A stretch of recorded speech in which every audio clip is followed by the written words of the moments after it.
All right, welcome back, everybody. It is Friday, March 26th. Yeah, that's what day it is. March 26th, 2021. And hope you're not bothered by me starting earlier than I said I would. There were a number of people who asked if I could start earlier, but the live stream will go on for a while. I'm sure there'll be a lot of great calls today. Lots to discuss.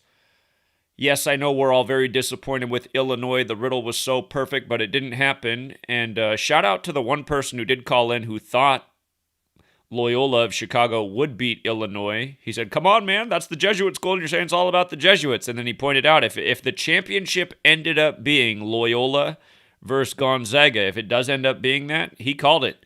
He pointed out how if Loyola lost to Gonzaga in the championship, the coach of Loyola would get the 242nd loss of all time, and Gonzaga Bulldogs is 242. So that's not out of the question. That is absolutely possible.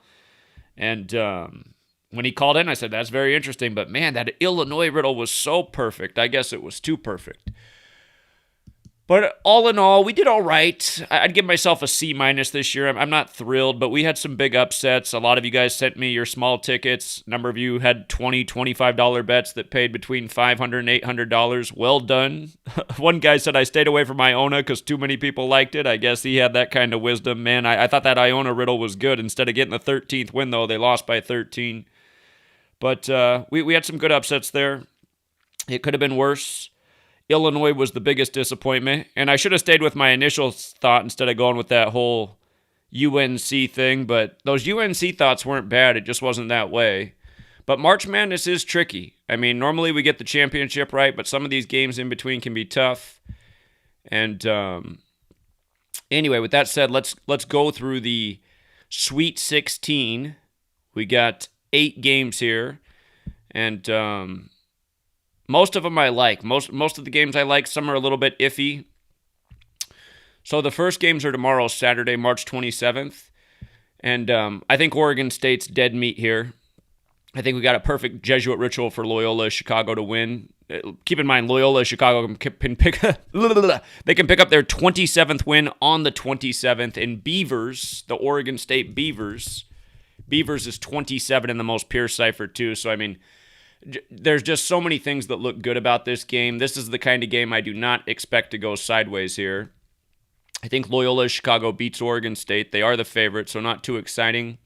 But notice Oregon State will also get their 21st loss in tournament history. Of course, Jesuit is 21, losing to the Jesuit program. Again, somebody wrote and said, man, I didn't know Loyola Chicago was a Jesuit school. Guys, any school that has Loyola in the name is a Jesuit school. Ignatius of Loyola is the founder of the Jesuits. So, other things going on in this game. If the Loyola Chicago coach wins, he'll get if Loyola of Chicago wins, they'll get their 16th tournament win in the Sweet 16. So there's a nice little riddle.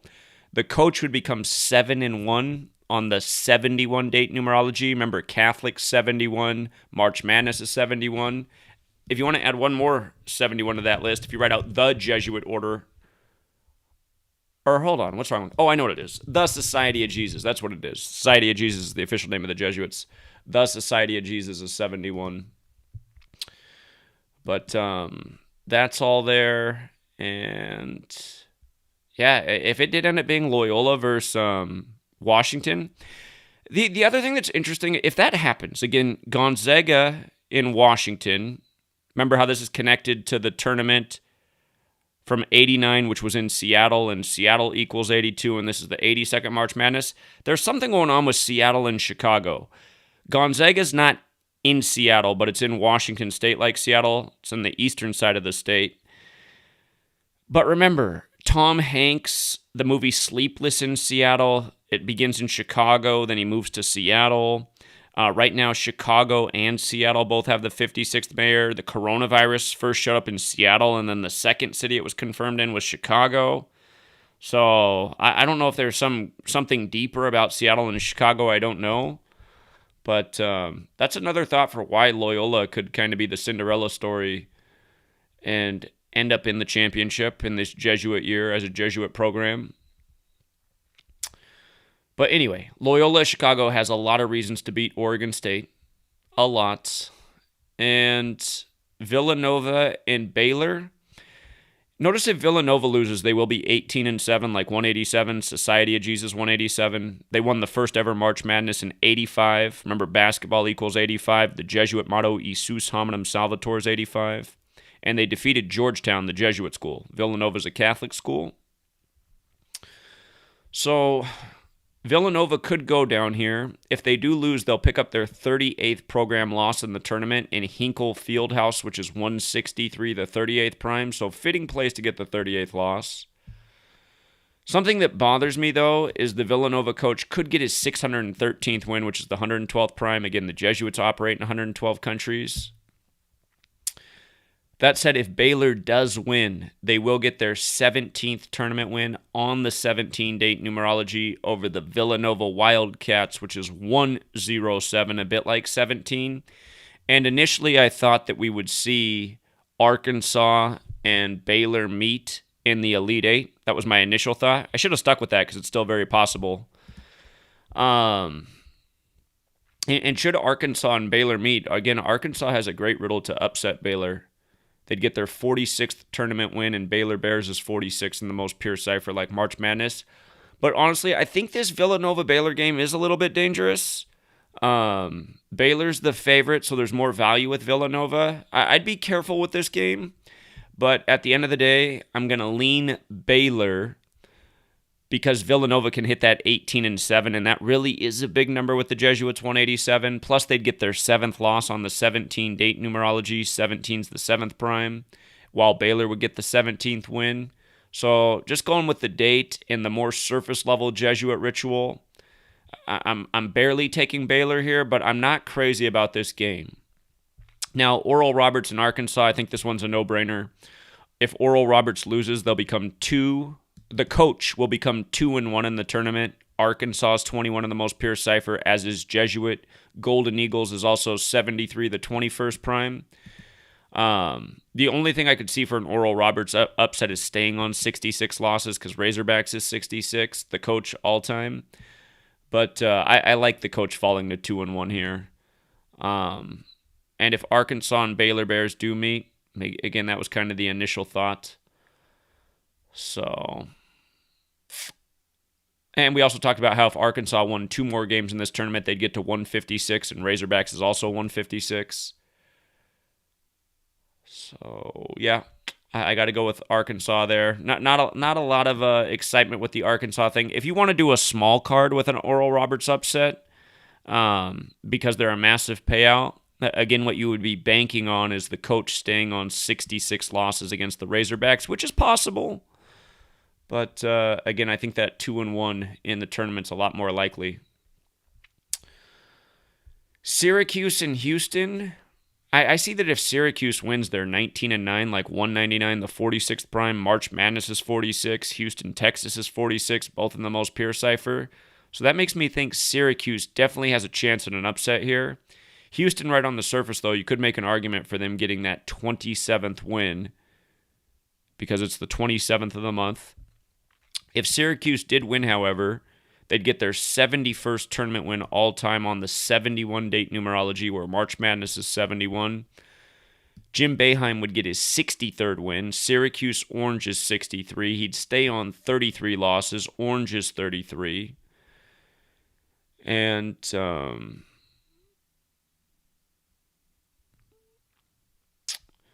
for Houston, they could also pick up their 27th tournament loss on the 27th, so the 27 can play either way for them, a win or a loss. Syracuse Orange does have that 207 in it, and if the Houston coach did lose, he would become 17-17 on the 17-date numerology. If he wins, however, he gets his 18th win. Houston Cougars is 61, the 18th prime. That could be next year, though. I'm sure he'll be back. So Syracuse has some value here, and in light of the narrative, I really do think there's actually more that lines up for Syracuse here than Houston.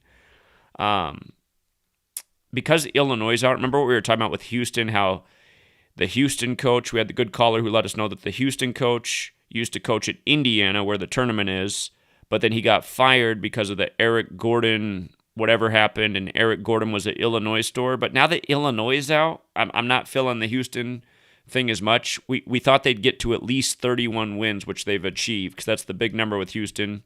When you run it in reverse, Houston is also 32. But again, the value's here with a Syracuse upset.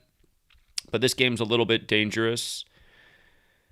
For Creighton and Gonzaga, again, these games are on Sunday, the 28th. Remember, 28th's the 7th triangular number because there's some 7s on Sunday. But I'm taking Gonzaga, obviously. I still have them as the championships team. I still like them in Michigan meeting in the Final Four. All of that ritual's still there. Gonzaga is a huge favorite, so not a lot of value. But sticking with Gonzaga.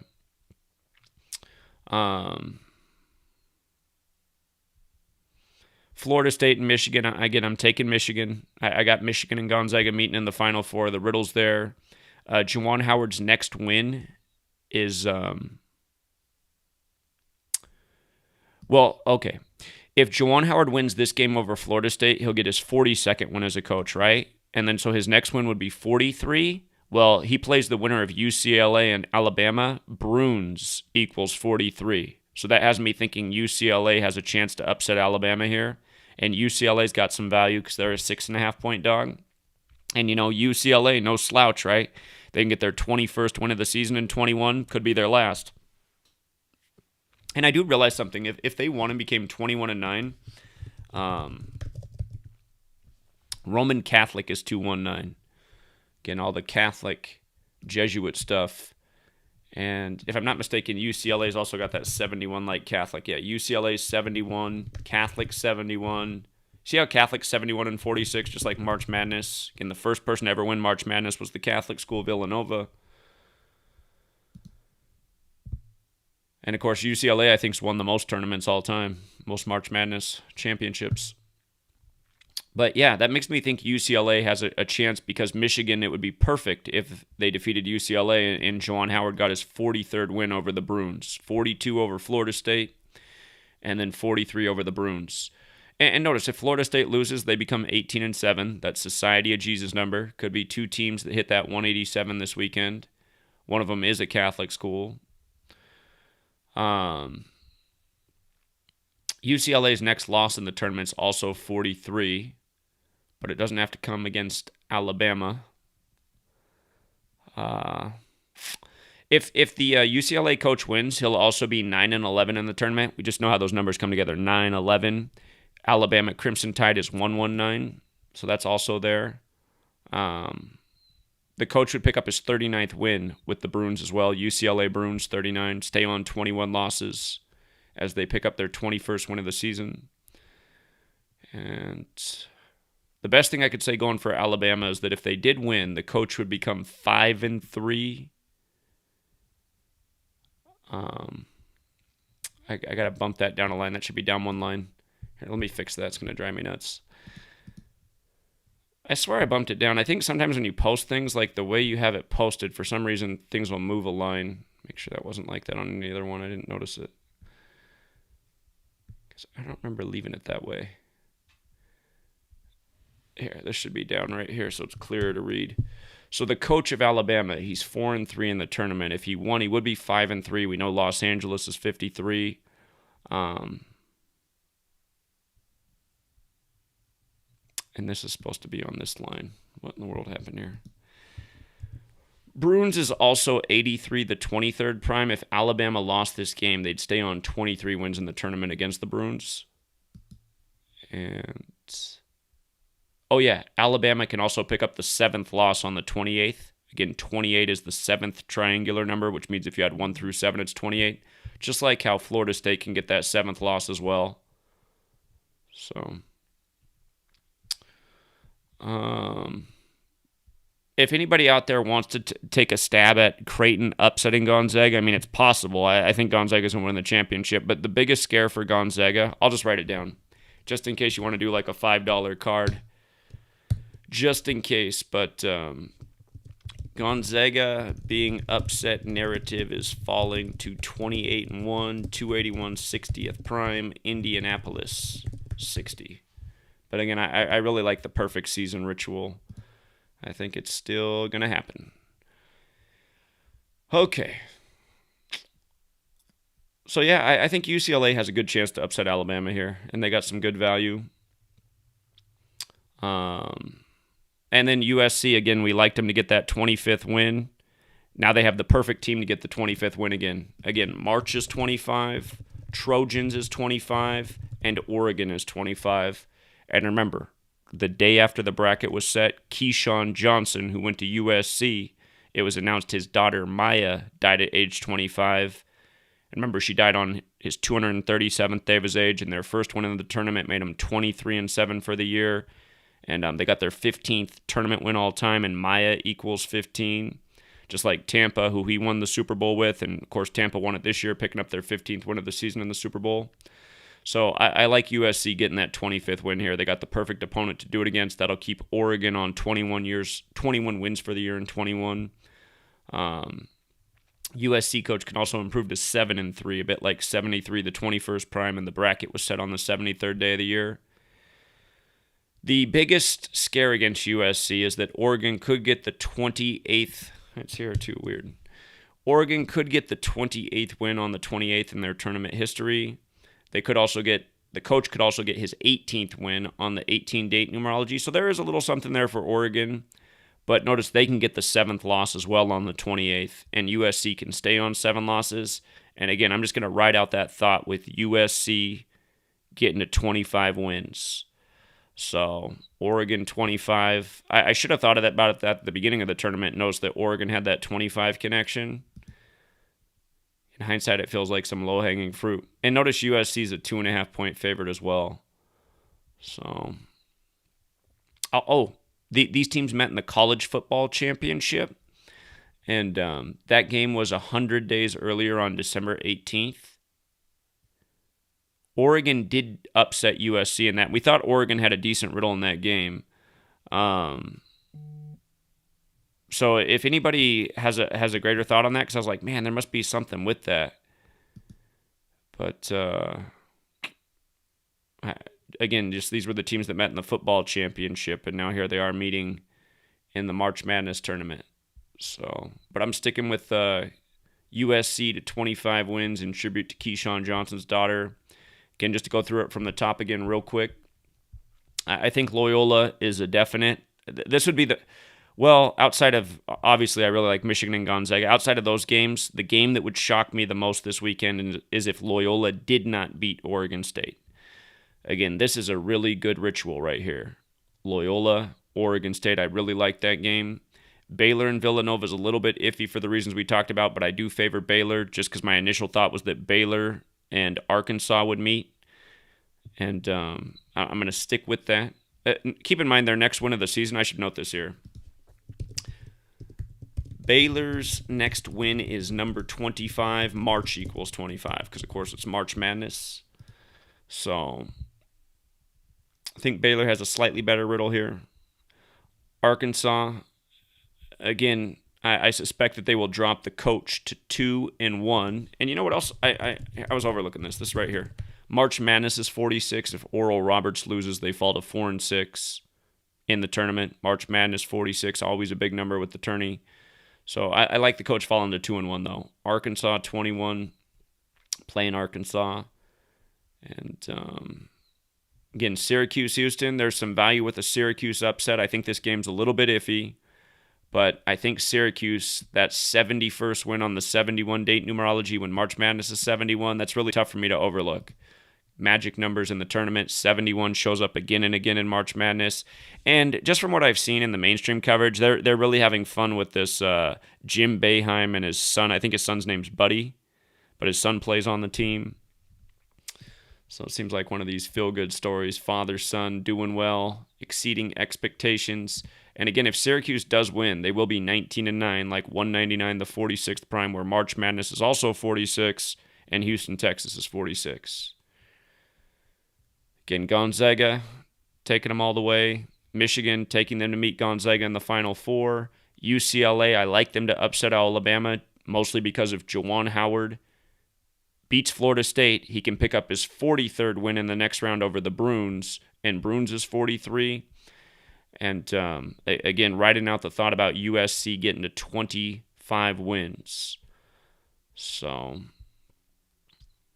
And then in that next round, USC would play Gonzaga. Obviously, I'm taking Gonzaga. Obviously, I'd be taking Michigan over UCLA. And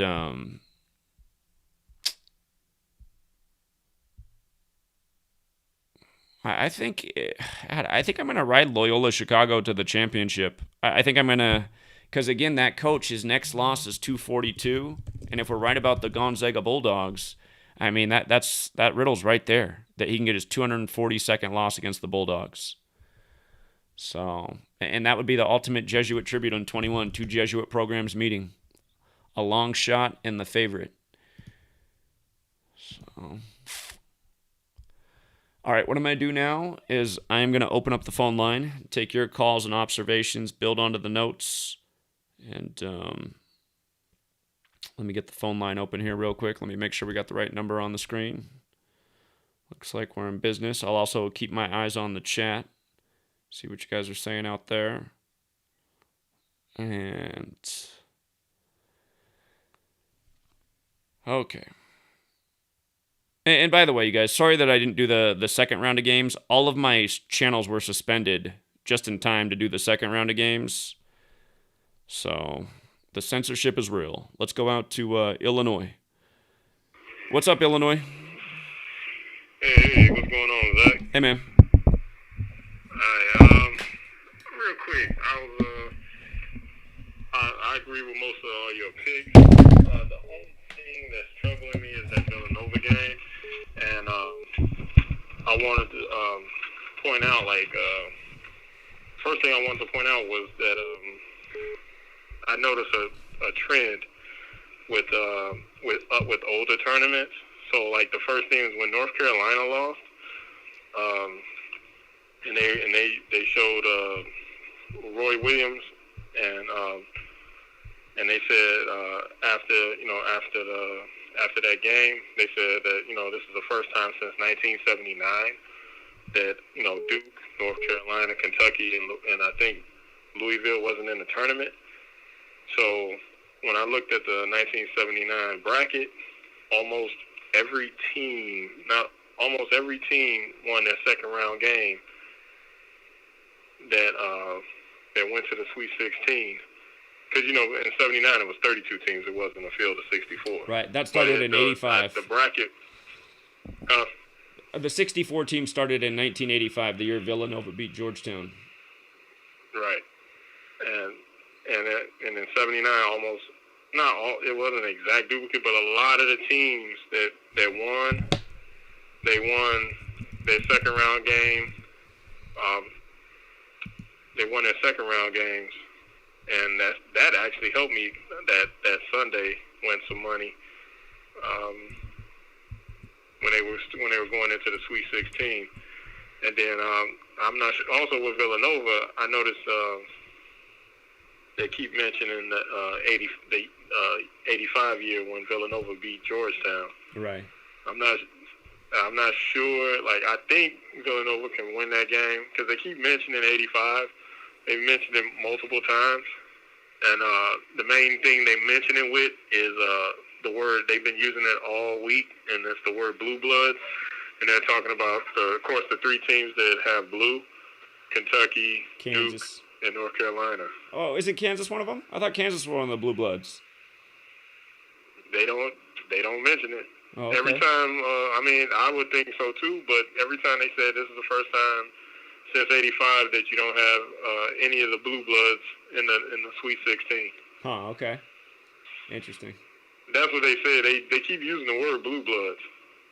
Okay, so that was the year that Villanova won it, obviously. So you're seeing that. Yeah, that right. I got to admit that Villanova game troubles me too. I think that's one of the tougher ones. So. Yeah, that one, and then I also noticed, like, I knew Florida State was going to win to get to the Sweet 16 because it was funny.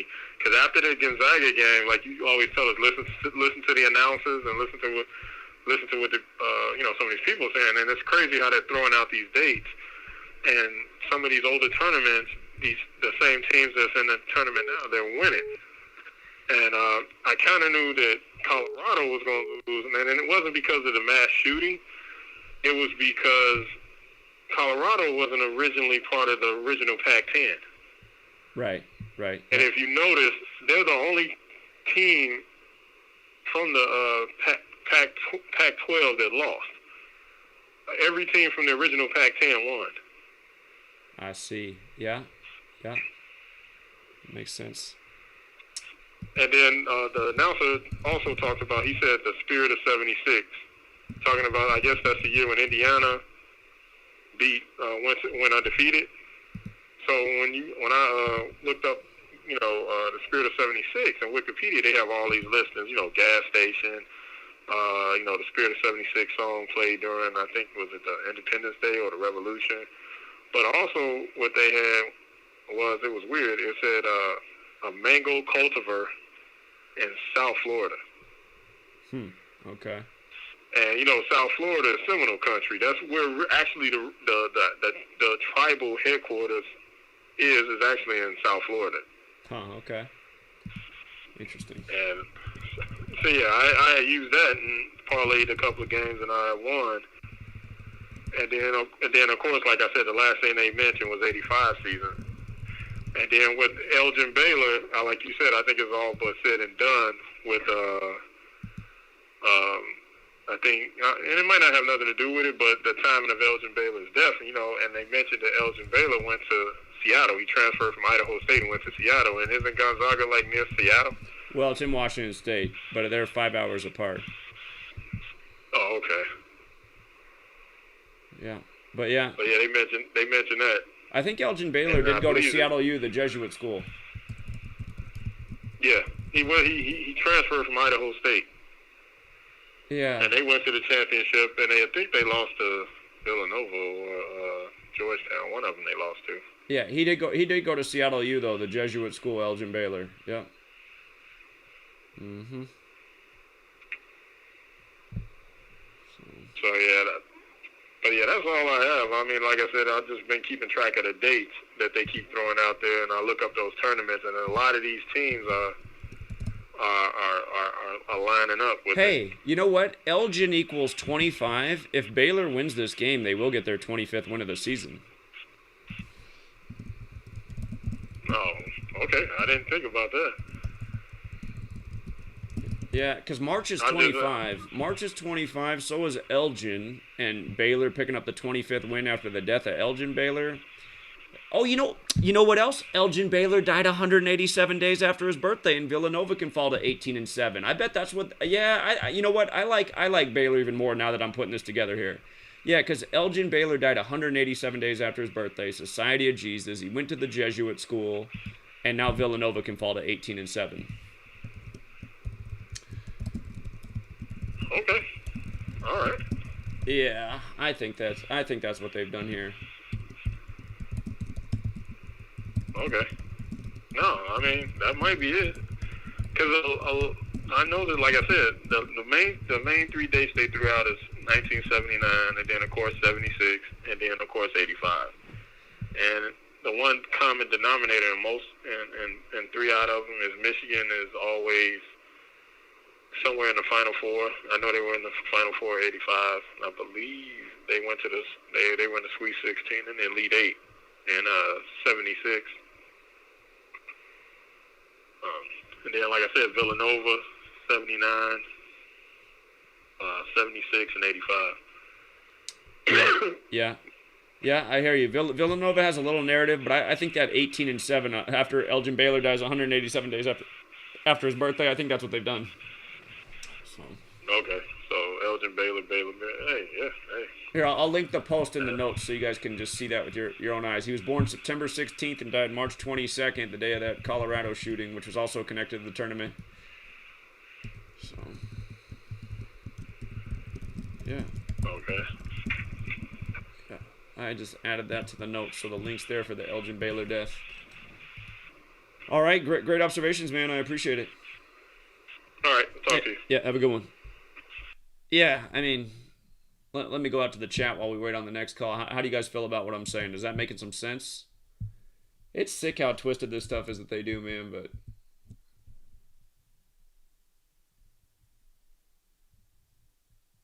Jeremy says Kansas is one of the Blue Bloods. Ben must be arguing with some troll. There's always some troll hater in here. What's up, caller? Hey Zach, how you doing? How you doing, man? I came in a little late. Did you guys already cover the story on Oscar Freire? Oh, I put out a video on that this morning, but here, just for people who missed that video, I'll talk about it real quick. Again, I have a bunch of new YouTube channels because I keep getting censored and deleted, and for a while there, I couldn't do any live streams because every single one was suspended. But yeah, for people who missed this, this player for Grand Canyon died right after they lost in March Madness. But what's messed up is if you read the article, they're specifying that he died 57 hours after the game was played, and his name, Oscar Freire, is 57 in the most pure cipher. And Yep. he died on the 67 date numerology, and the school's name's the Lopes, which is 67, and there's a whole bunch to it, but clear ritual, man. And they said his girlfriend and his sister died too. 3 people, 3 days after the game. He wore the number 4, the number associated with death.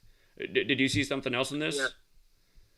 Yeah, the only thing that I, like, because just reading the article, and then I came across how Crimson Tide has the exact same gematria in the 4 base ciphers. Oh, yeah, they do. And they have then, the 57. So then Alabama Crimson Tide wrote out equals 326. And that number, I thought was popping up a bunch in my decodes today, but it must have been just, significant because it is 326. But I looked into that number, and if you write it out 326, it equals 166 and 131, like Secret Society. I see. And then if you write it out 326, like normal, it equals 278, which is on 328 when they play is 278 days remaining. So I was kind of stuck on which way to go on this game, so I was just wanted to bring that up and see what you thought about that kind of riddle. What I think with the Alabama UCLA game is I like UCLA to beat Alabama because I'm looking ahead, and if Juwan Howard beats Florida State, if the Michigan coach beats Florida State, he'll get his 42nd win over Florida State, and then he'd play the winner of UCLA and Alabama. He can get his 43rd win over the Bruins, and Bruins is 43. So based on that, I think UCLA has a good chance to upset. Plus, they'd get their 21st win of the season, that magic number. So I'm giving the edge to UCLA there. It was interesting, too. Like, a lot of these teams have a similar gematria that aren't, like, going to run into each other on opposite sides of the bracket. Sister Jean has, like, the same gematria as UCLA Bruins. And I did like in the Syracuse game, though, how Jim Boeheim equals 181. He can pick up, or Syracuse can be 18-10, like 181. I like Syracuse. Was that with Syracuse winning? Or no, you have them losing. Losing. Yeah, that one's close. I'm going to take Syracuse there. I like them getting to 19-9. 199 is the 46th prime. March Madness is 46. Houston, Texas is 46. I did like your decode on that as well. But yeah, that's what I came across at first. So I'll jot that down. That is a good observation, just in case it goes that way. And also with the, I don't think the Golden Eagles are gonna win, but I did like how if they do win, it's like 19-10, like 191, like Society of Jesus, and how something about how Ignatius Iola was the name of the guy who supposedly funded the Society of Jesus. He's and the founder, yeah. Iola, yeah. So they might be going to the finals with Gonzaga. So. All right, thanks for your time. That's all I got. Yeah, great observations. Have a great day. You too. See you, man. Okay. So, yeah, again, I got Gonzaga, USC, Michigan, UCLA on the left side, Baylor, Arkansas, Loyola, Syracuse, and then Loyola. I think Loyola has a real good shot to make it to the championship since they knocked out our Illinois team. And I'm again sticking with Gonzaga and Michigan in the Final Four. And if it is Baylor and Arkansas that advance, I'm going to stick with Arkansas upsetting Baylor too for the reasons we talked about last week. Come on, phone. How's it going? What's up, 219? So I'm calling to mention some stuff about Loyola. And, like, I also looked into them. I think that they're going to make it to the finals. So to add on Sister Jean, because they've been talking about her like nonstop, I feel. she's a vaccinated 101-year-old. She got Like vaccinated, 101, huh? I'm pretty sure. Yeah, I'm pretty sure that like this is gonna be nonsense. She's probably like a bot. But this organization she's from, when you type in her name, Sister Jean, on her like wiki page, it says she's a Sisters of Charity of the Blessed Virgin Mary. So if you copy and paste that into the code, the full reduction ends up being 191. So that's like a huge clue that I think that's gonna get to that 191 that'll lose. And then some other things I saw was if you type out March Madness 2021 without using numbers, like using the words, that's 114. And if you type in Loyola University Ramblers, the full reduction is also 114. And then the RO is 318, like the start of the tourney, which I found kind of weird, which is like a little extra clue.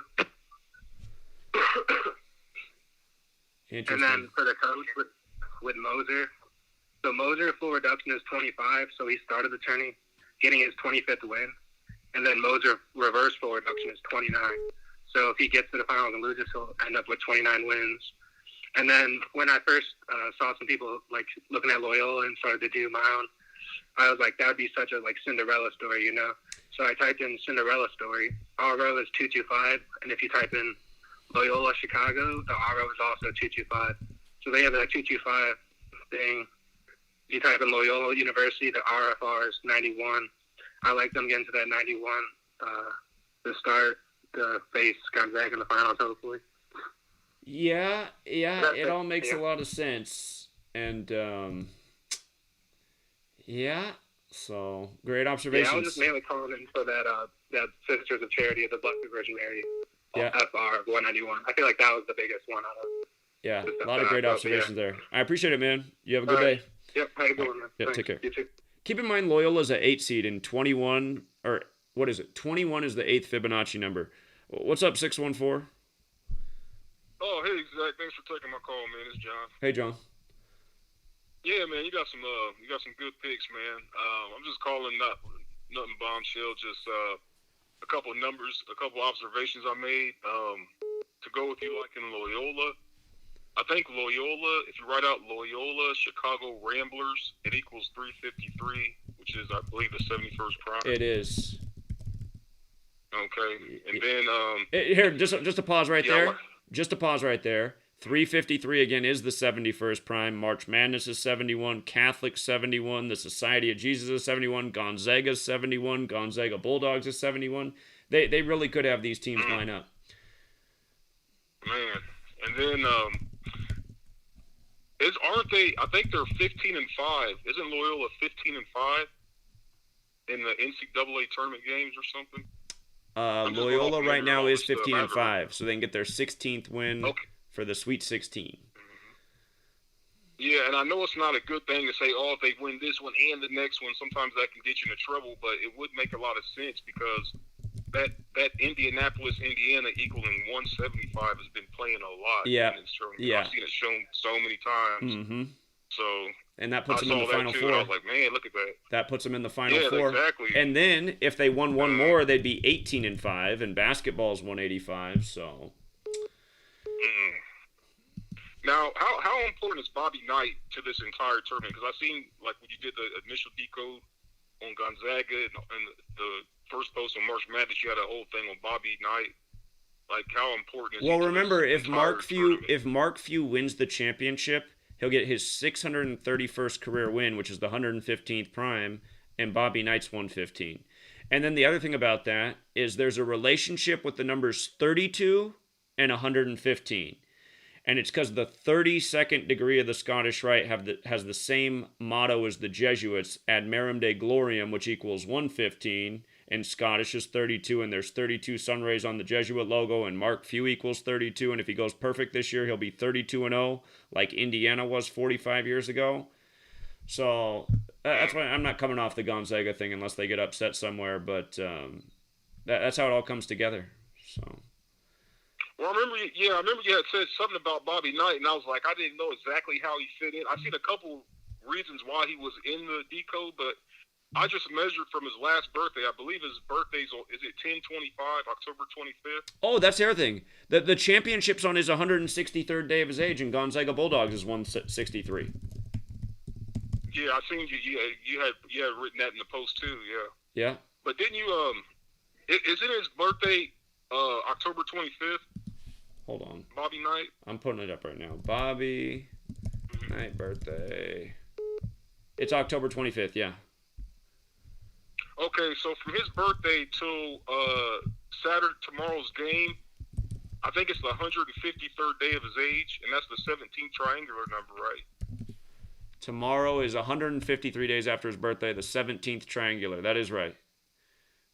That's why that number, I was like, it could be a total coincidence. It's just an observation I made, the numbers. But that goes along with your liking the Syracuse, because that Houston, how he can fall to 17-17 in his 17th NCAA tournament. Well, Baylor could get there. Baylor could get the 17th tournament win tomorrow as well. And I feel like there was more than one. Yeah, Syracuse. What was their thing? No, Houston. It was Houston coach. The Houston coach. 17 and 17. Yeah. In the 17th tournament. And I was like, man, that's a lot of 17s. It sure is. Lined up with Bobby Knight. It sure is. I didn't know how important. I was like, is that pure coincidence, or is this I don't know, man. Jesuit orders 153, and it's all in Indiana, so I doubt that's a coincidence. I think that's a really good observation. These games are 153 days after. Just think about like LeBron. Remember, LeBron left the Cavaliers, which is 153, and got a $153 million deal with the Lakers, the 17th triangular, and that was part of the clue of how he'd win in the 17th season, which he did.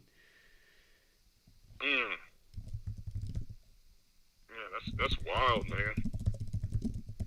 Yeah. And then the last thing, I'm gonna let somebody else get on, but the last observation I made with you liking Loyola is that if UCLA did upset, you said the coach could improve to 6-3 in NCAA games or something? Well, I was saying if UCLA upsets Alabama, then that sets up Michigan's Juwan Howard to get his 43rd win as a coach over the Bruins, because Bruins is 43. If Michigan wins and UCLA win, Michigan plays UCLA next. Oh, Michigan, that's right. Okay, now couldn't they also get UCLA get their 43rd? Their next loss is 43. Loss? Yeah, that's what I saw. Yeah, that's why I was thinking double 43. A lot of 43s. Yeah, double 43. Now there's something. Who would Loyola face next? It'd be the winner of Houston and Syracuse, right? Here, I'm putting the bracket up so everyone can see it. So if Loyola beats Oregon State, which they should, they'll play the winner of Syracuse-Houston. Correct. Okay, so now there's a double thing. That's why I like them. I like your Syracuse, leaning towards Syracuse. For another reason is because they have like a double, like the coach has something that lines up and the team has something that lines up with Loyola numbers. So they can get that 71st win, right? Oh, snap. Look at that. Maybe this is what you're going to say. If Loyola beats Oregon State, and then they beat the Syracuse Orange, the coach would become 8-1 in the tournament, and Syracuse Orange is 81. That's why. I've seen a bunch of stuff like that, man. Syracuse got really good numbers lining up with Loyola. That's why I'm just hoping Loyola comes through first, and I'm like, man, if Loyola comes through first, I'm pretty sure that's coming through, man. I'm not really sweating that game. Man. Again, how are they not going to get the 27th win on the 27th over the Beavers 27 plus everything else there? Yeah. We just saw what they did at Illinois. Sometimes they be lining stuff up so perfect. But that was the Jesuit team that beat them, man. In hindsight, I'm just like, God, I guess I should have given that more thought, man. I knew it was going to be out the Jesuits, but God, that Illinois Gonzaga riddle was so perfect. Yeah. I was surprised that they lost, too. I was surprised. Yeah. That's how they get people, but... That caller saw it, though. There was one guy who was feeling that. He was like, I'm pretty sure they're going to beat him with this Jesuit thing. I said, all right, we'll see. I said to him, if they beat him, that's going to be my new team. So. I remember him saying that he thought that the two Jesuit schools were going to be lined up in the championship. I remember him calling in saying that. He was right. Hey, so that Syracuse coach, his record with a win, would he be 6-3? Hold on. Hold on. Where'd they go? Where's Syracuse at? Here. If Jim Boeheim wins, he would get his 63rd win and stay on 33 losses in the tournament all time. And Syracuse Orange is 63 and Orange is 33. And that's both in the most pure ciphers, too, which is something else I like about them. And he'd get his 71st win on the 71 date numerology when March Madness is 71. So I like that, too. Yeah, exactly. And that 71 lines up with Loyola Chicago Ramblers being 353. Oh, true. The coach, if they won, the coach would be 7-1, like you mentioned before. So he'd be sitting on 7 with a record of 7-1. So I mean, I could see that coming together. And then with the 63, you said the Syracuse could pick up their 63rd win or something. The coach would get his 63rd win in the tournament if he wins. Yeah, isn't Loyola Ramblers, I believe, in full reduction and reverse full reduction is 63. Let me see. That's why I like that, too. I don't see that Loyola Ramblers. I don't see the 63 there. You sure about that one? Is it Ramblers? Just Ramblers, then? Ramblers is 56. Maybe Loyola Chicago? Ramblers isn't. Loyola Chicago is 63 forwards and backwards. Loyola That's what Chicago. it is. Okay, it's Loyola Chicago. That's what it was, yeah. Yeah. It was Loyola Chicago. Yes, I have all written down. I don't have my pad with me right now, but I knew there was a 63 somewhere. And I seen that 71 and 63 possibly lining up. Like, man, if Loyola wins, Syracuse, they got great numbers. Coaches, team record, everything. They do. So They do. Yeah, I like your picks, man. Keep up the good work, man. I'm going to get off here. Well, I don't deserve that. I'm giving myself a C- for the first round. It could have been worse, but I'm pretty disappointed with how we started. But anyway, appreciate it, John. Yeah, have a good one, man. All right, see you. Yeah, we can do. I should have done better. That's how I feel about the tournament. But again, I saw some people won some good money on those upsets. Again, it could have been worse. What's up, 312? Zach, I'm calling. This is Devontae from Chicago. I'm still riding with the LeBron for the 3P. Worried about the injury or none of that. Oh, I'm not sweating that. They're projecting his date of return as 56 days after the injury, which is just hilarious. So. Yeah, and I wanted to dive right into the Final Four. I like Michigan, Gonzaga, Loyola, Villanova. Villanova, okay. I think the Elgin Baylor thing is a smokescreen. It'll be different if Elgin Baylor actually went to Villanova. But Villanova is a Jesuit school as well. And I heard somebody bring up what made me call. I've called like 30 times because I heard a name. Somebody brought up Ignatius Loyola, right, which is 688. And if you do the Villanova was founded by the Order of St. Augustine, 688. The Villanova University Wildcat, 6808, like 688. So when I saw that, and you do Gerald Wright, 201, you know the 201 is a Jesuit number right off the bat. Yeah. I think it's going to be, Michigan is not a Jesuit school, right, if I'm correct? No, but the thing is, they do Catholic Jesuit rituals with Michigan. Again, I'll remind people, Harbaugh, the coach of the Michigan football team, he met with Pope Francis the day before his tight end, Jake Butt, was drafted into the NFL by the Broncos. And the day after, Jake Butt was supposed to go either in the end of the first round or the beginning of the second round, but instead he fell to the 145th pick of the draft, and Catholics 145 and 71, and Denver Broncos is 71. So they do Catholic Jesuit rituals with Michigan. So... Yeah, I feel like Michigan to get to the Final Four and lose to Gonzaga. I'm leaning towards Villanova and Loyola, and it'll be Loyola and Gonzaga in the championship, the Battle of the Jesuits. I'm also riding with Gonzaga to win. It just makes perfect sense. Even if we take like basketball skill out of it, the Jesuit rituals there, the stuff where Mark Few is there. The final was on the 95th day of the year, which is the inverse date. The Jesuits was formed, was 95 days remaining. Jesuits 591, 82nd Final Four, 195. I had some notes about Martin Luther as well. He posted the 95 Theses, 190 months and 5 days before Loyola died. So when I looked at all those things, I think it's too much correlation. I saw the bracket originally I thought Iowa, Gonzaga, Loyola, and Villanova in the Final Four just because of the Jesuit thing. Like, I'm riding with the Jesuit thing the entire way. Because I was able to pick a game. The Heat played against the Celtics. I think it was Game 6. I'm not sure if they won or lost. I think they won that game, and I was able to pick that.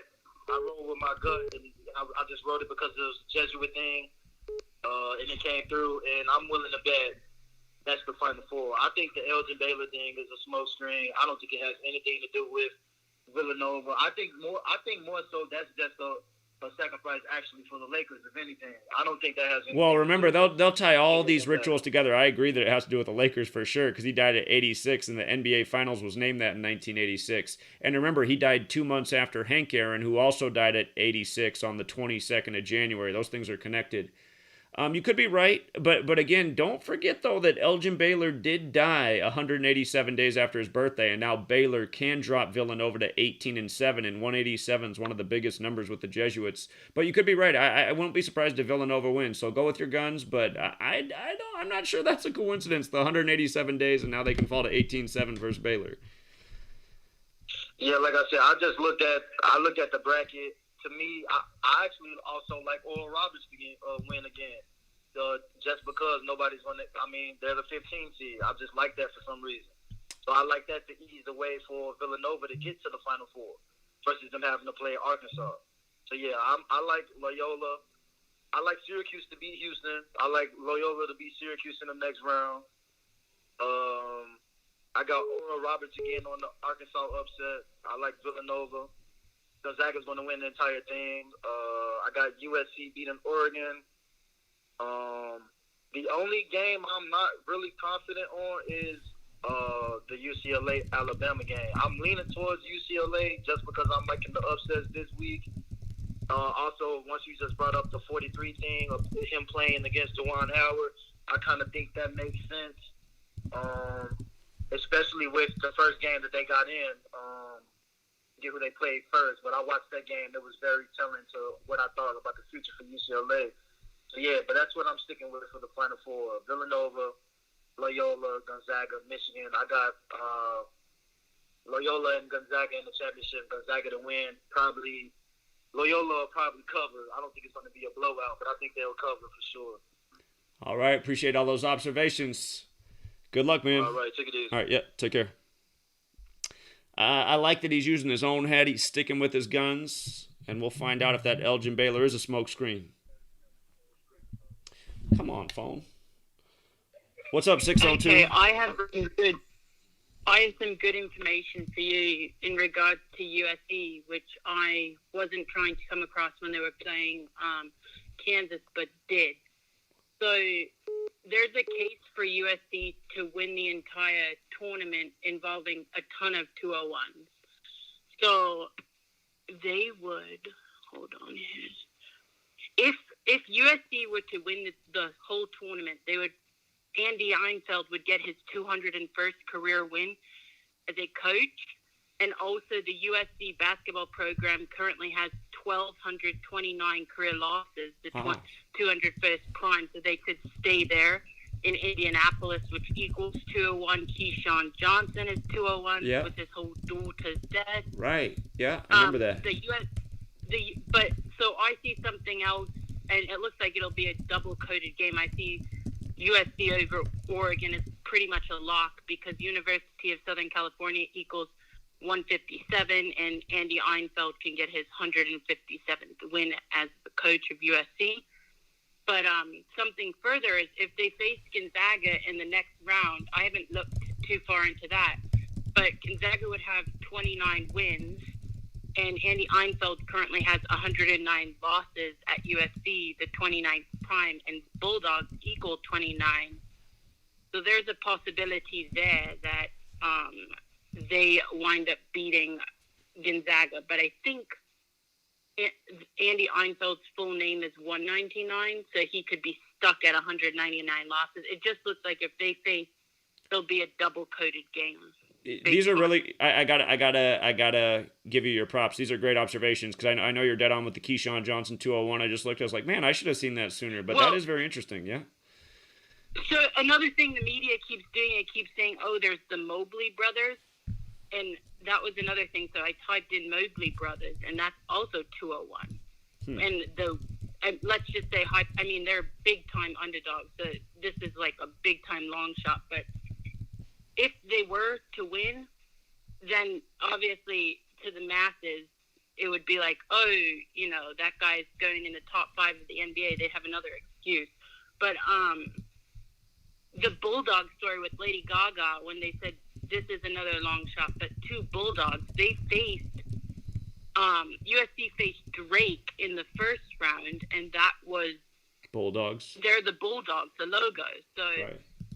That could maybe mean that they beat them. But the other thing was the 68 thing too.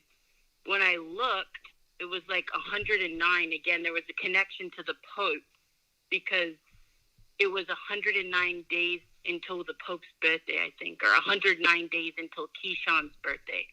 One of the two. I think it was 109 days until Keyshawn's birthday, the final date on 4/5. There's a strong case for USC to make it to the finals because either Andy Einfeld or Andrew Einfeld is 54 in the Pyrrhus Cipher, like how the finals are on 4/5.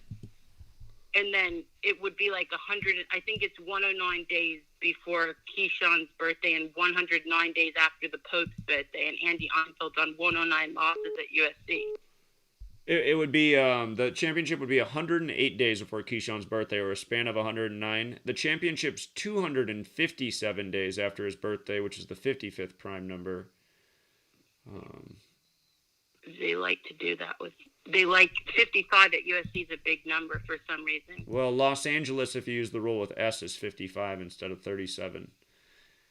So, Los Angeles Lakers is 257. I also saw a case. Oh, by the way, I haven't even decoded, but it seems like USC over Oregon is very probable because yes, I think it'll be the 266th career game at USC for Andy Einfeld. Yep, that's correct. I see that. That's correct. And I like your observation about the 157th win. And I've been feeling that USC is going to get those 25 wins ever since I saw Keyshawn Johnson's daughter die at age 25. So, and Oregon equals 25. I think USC looks really good. And then I didn't check your Patreon because it's pretty obvious that Loyola Chicago is going to beat Oregon State. Yes. So I was telling Jeremy a week ago about why I believe that Loyola Chicago would beat Illinois, but he was too big on the futures already with the Illinois riddle. It's my fault. Because it's my fault. There were so many 56s connected to that game. Yeah. Like 56 loss for Illinois coach. It was so much there. But, yeah, it was. Yeah, I was thinking it was going to happen in the championship though, but yeah, it was to the Ramblers at 56. So yeah. Which side is? Oh, okay, that's the left side of the bracket. So the right side. What about the? Okay, let's see on Patreon. Who does UCLA play? I didn't even look at that. UCLA plays Alabama. And who does Arkansas play? Arkansas plays Oral Roberts. Oh, yeah, okay. So Jeremy had them going to the Final Four. And then this is a side note today, but I was looking at a tennis match, and I've never seen, because it's 266 days till the Pope's birthday today, and I've never seen a coded, well, I haven't been doing this long, but there's an athlete named Francis Tiafoe. Okay. And it's spelled FranceStiafoe. Okay. And he's got a 59 name in the pure cipher. In the reverse cipher, he's got a 76 name. And also his last name, I think, is a 106 name. Well, today he's playing against his opponent. This is crazy. I might post it on Predefined Truth, but he's at 101 losses and 76 wins. Huh. Okay. And the other, it's so double-coded because the other guy could get his 59th loss. I'm still looking into it, but I've never seen an athlete, a black athlete, with a 59, 76, and a 106 in the name. And he has a 42 in his name as well. Yeah, he's got all the numbers. Huh, interesting. So that was the other note. I was just calling about USC. I'll probably post that because I do see them playing Gonzaga. And I do see that as the only potential roadblock for Gonzaga to win. It seems like if they get past USC, they definitely win the whole thing. Yeah. Well, you've made a great observation for people who want to hedge with USC. That would be something else, and it would all be about the Keyshawn Johnson riddle. So amazing, great work. All right, thank you. All right, Bye. yeah, you have a good one. 702. What's up, Zach? How you doing? This your guy, man. I just called to rub it in because I told all you guys that first live or the upset, and everybody was like, I don't think that's gonna happen, and it happened. Wait, was it you with the Loyola Chicago over Illinois? No. I was the one with the North Texas over Purdue, Wisconsin over North Carolina. Okay, those were good over calls. Tennessee. I said Texas Tech was going to beat Utah State. Ohio over Virginia. Oregon over VCU. I had one where I had the St. Bonaventures over LSU. I got that one wrong, but I remember I was saying it wasn't a real good decoy. I was just looking at it from my eyes and looking at the dates and the stations they were on.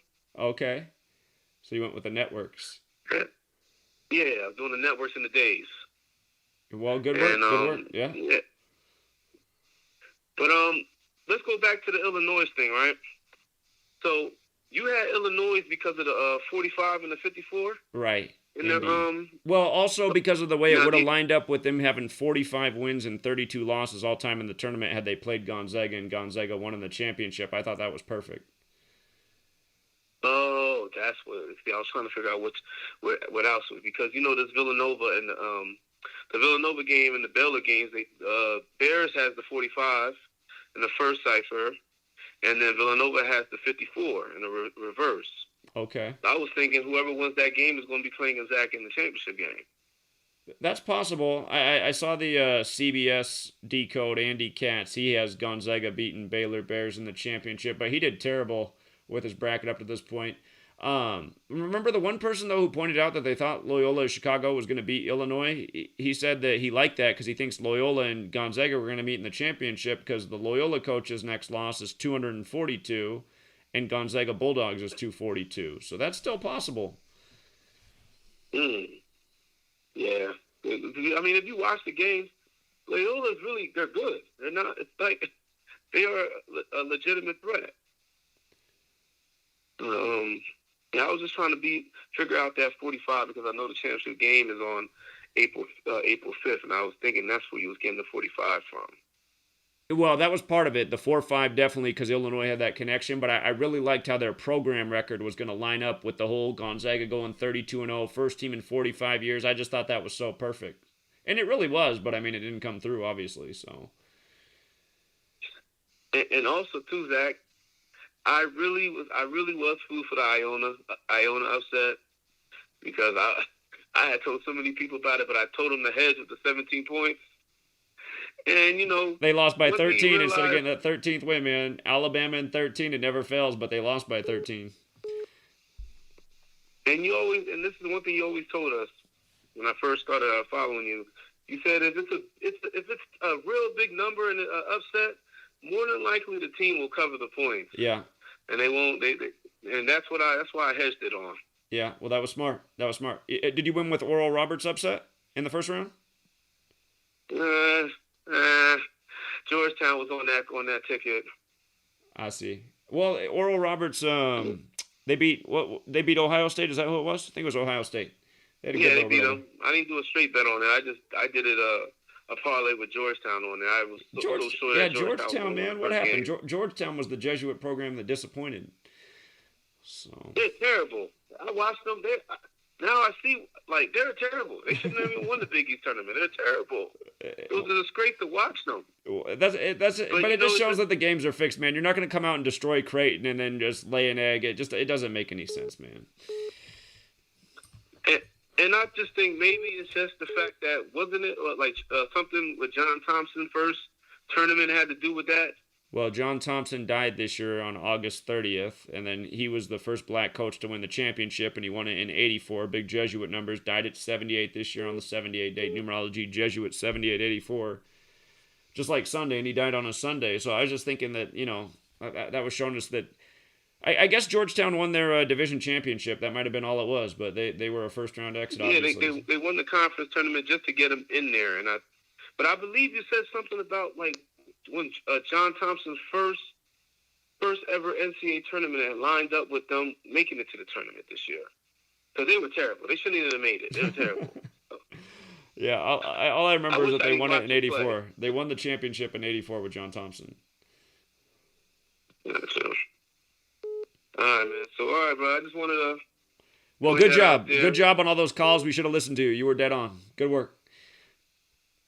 ENT, man. North Texas came 18-9 and kept Purdue on 18 wins on Friday. Yeah, so we should have went with the networks. The networks were huge in those games you went with. You were right on, so good work. And then you remember, the 18 isn't 18 with Sun or Sunday? 18 Sun, yeah, Sun. Yep. IHS and the is 18. game was going to be on Sunday. Whoever played that, the winner of that game was playing Sunday. Yeah, you were right on, man. I'm giving you that props. I should have thought twice. You had it. But Zach, I know you said you gave yourself a C minus. It's a C minus for sure. I'm not taking any score higher. Let me get this other caller in. They've called 1,000,000 times, but I appreciate it, man. You keep up the good work. All right, thank you. See you, man. All right, Spain, long distance. How you doing? Hey, you picked up. Yeah, appreciate you calling from across the ocean. Excellent. Hello, Zachary. First of all, I just want to say, great work. Excellent work. Incredible. Fantastic. That incredible. I've followed you for 3 years, 3.5, 4 years, and incredible. So, that said, my question is, where have you been for the last week on this March Madness? Well, I got screwed because they had all the channels. They had all the channels suspended. I could not do a live stream. I should have just done it and put out picks. I was just so stressed out with all the censorship and suppression. You couldn't do it on Patreon either. Well, I could have just posted picks. I should have just posted picks, but I wanted to do the live stream, and they gave me a migraine with all the censorship this last week. But I apologize. It was bad. I should have just posted something. So. Okay, acceptable. And for people to understand, to live stream on Patreon, I have to use YouTube. That's how you live stream on Patreon. So if you're blocked on YouTube, you can't live stream on Patreon. That's the problem. Really? That I didn't know. Yes. Notice this is a YouTube video. What you're watching right now is a YouTube video. So if I'm blocked on YouTube, I cannot do a video on Patreon. On Patreon? Right. Okay, so apart from that, tell us what to do. In the sense of, to place a bet on what you foresee from you, how do you place a bet on one team? Do you place a parlay? What do you? Well, that's up to you. That's all about your preference. Give us this. Again, right, my favorite kind of way to bet. Again. My favorite kind of way to bet is like $20 parlays here and there that can pay several $100s, because a lot of people made a lot of money in the first round by grouping the right teams together. Oral Roberts with a few solid picks, $20 on that paid $400 or $500 or $600. So again, you can structure these bets. I mean, you can put $100 out there in 5 smart parlays. You hit on one of them, you're going to be well ahead. You hit on 2, you're going to be way ahead. You hit on all of them, man, you're going to be way ahead. There's no question about that. Now, at the same time, if you feel really, really good about an outcome and you don't want to mess around and chance it with anything else, I mean, you can do a straight bet, a solid, amount of money on the table for something that you feel really good about. And I only encourage doing that if you're getting decent odds. Like Gonzaga, to me, even though I really like them, they don't pay very much. So I would save my bigger bet for another great pick that's coming down the road. Patience is a virtue that pays out something. Because I mean, even at the beginning of the tournament, if you just had a straight bet on Gonzaga, it was only double your money for them to win the championship. $100 would have paid $200. So that's not that exciting. But again, But it is something. Well, it is something. This is true. This is true. This is true. But I mean, 100 to 200, it's not so bad. Right, but there, if you decode, if you learn the knowledge, if you learn the knowledge as I teach it, I mean, if you just pay attention to games out there, there's going to be a game that comes across the plate where you're like, man, I can bet $100 on this, and this pays $350 tonight, and this looks awesome. So, right. Again, 2-1 for a championship. Go ahead.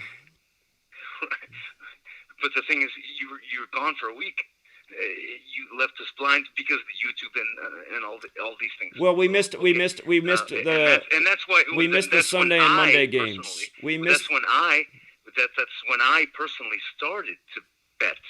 I see. After 3 years of watching you, not just on sports, but on the world and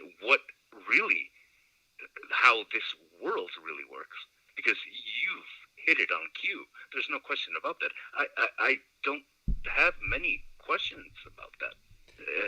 You have hit it, and I've had my foresights also. You know, we all see what we see, but you have truly put it in a way that is truly remarkable, because it's based on history, on facts, on numbers, on gematria, on all that. I'm losing myself in the sense. Well, listen, again, I apologize for not being here Saturday and Sunday night, because that was the plan. No. Thank you. I have to say thank you, because it's been an honor to listen to you, because I've been listening to you for a long time. But I just had that question, and well, speak. Sure. And again, this is why I've reached out to my website team, and I said, listen, you guys need to figure out a way so that I can just live stream on my own website. Even if it's expensive, it's worth it at this point, because the censorship is just too much. So, but I appreciate all the support. Understood. And again, thanks for accepting my apology about being tardy and missing the nights last week. So try not to do that one again. I accept your apology. That's already done. Okay. That's already done. Well, thank you so much. Thank you for all that you've done for all of us. Well, you're welcome. And I'm talking to you from Spain and from Madrid.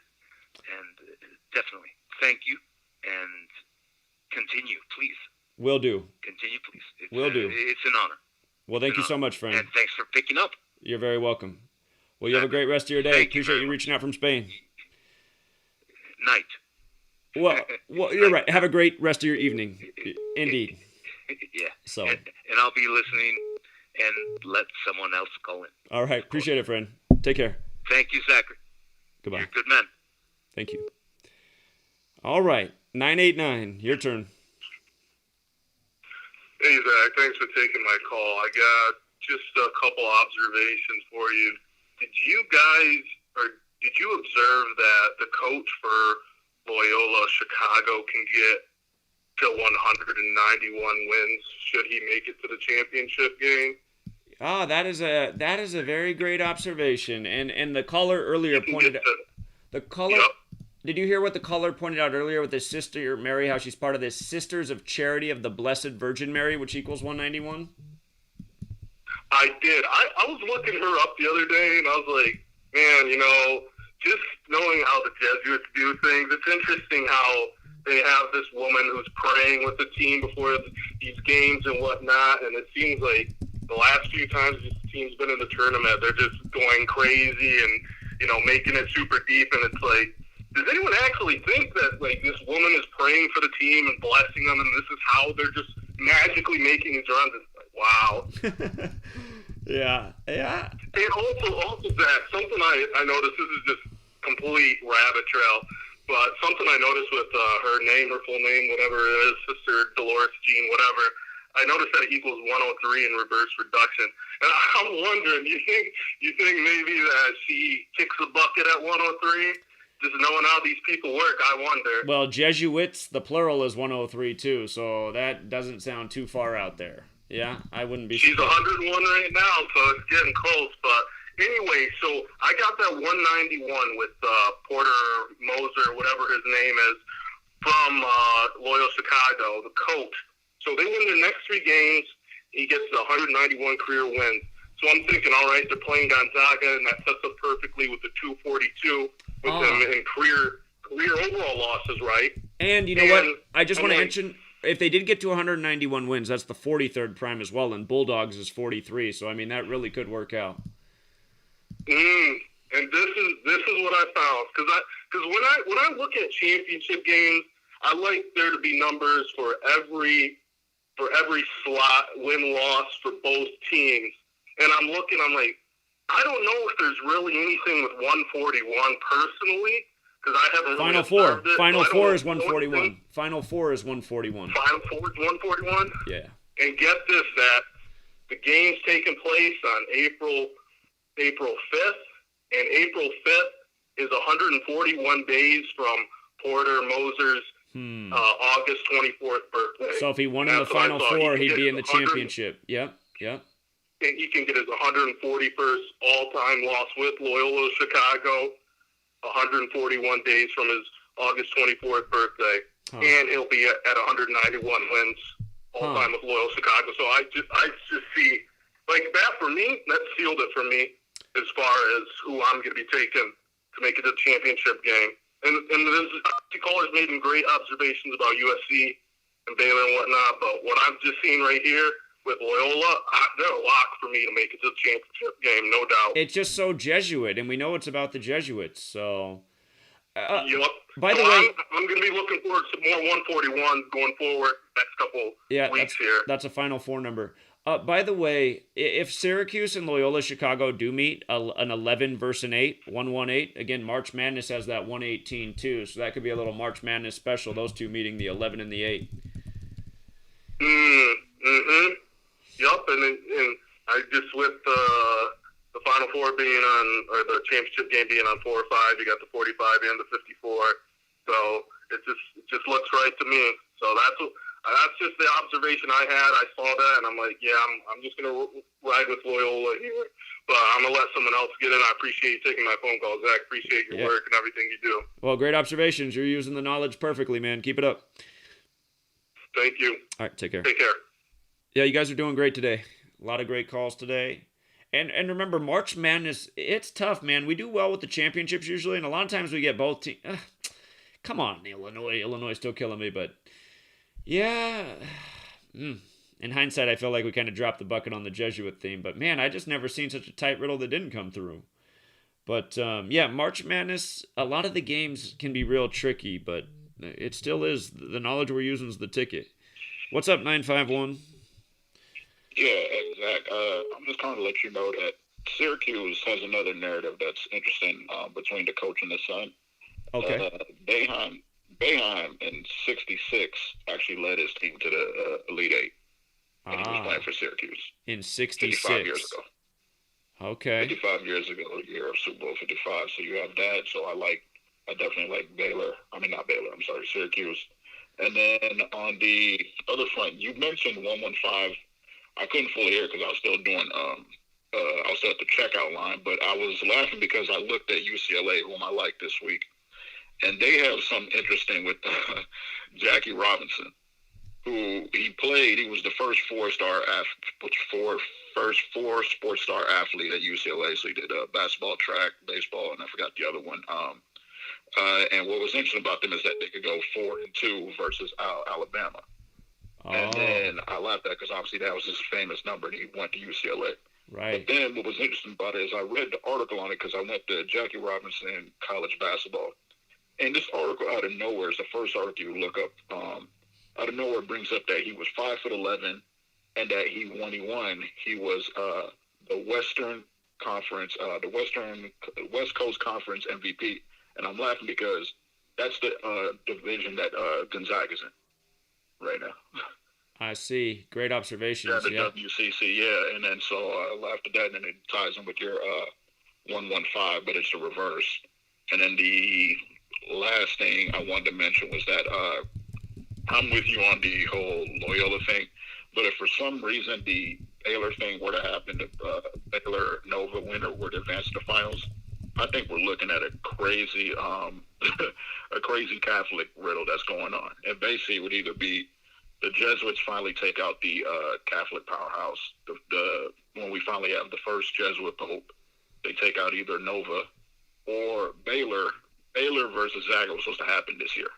And what happened was that it got canceled due to COVID, and it was supposed to be the game that was finally supposed to legitimize Gonzaga, and it was supposed to get rescheduled, but I'm wondering if for some reason the Loyola thing doesn't happen, if they were saving it for the championship, the finals. Yeah. What? Okay, hold on. With the Baylor thing. It was supposed to be December 5th, this game. I didn't know about that.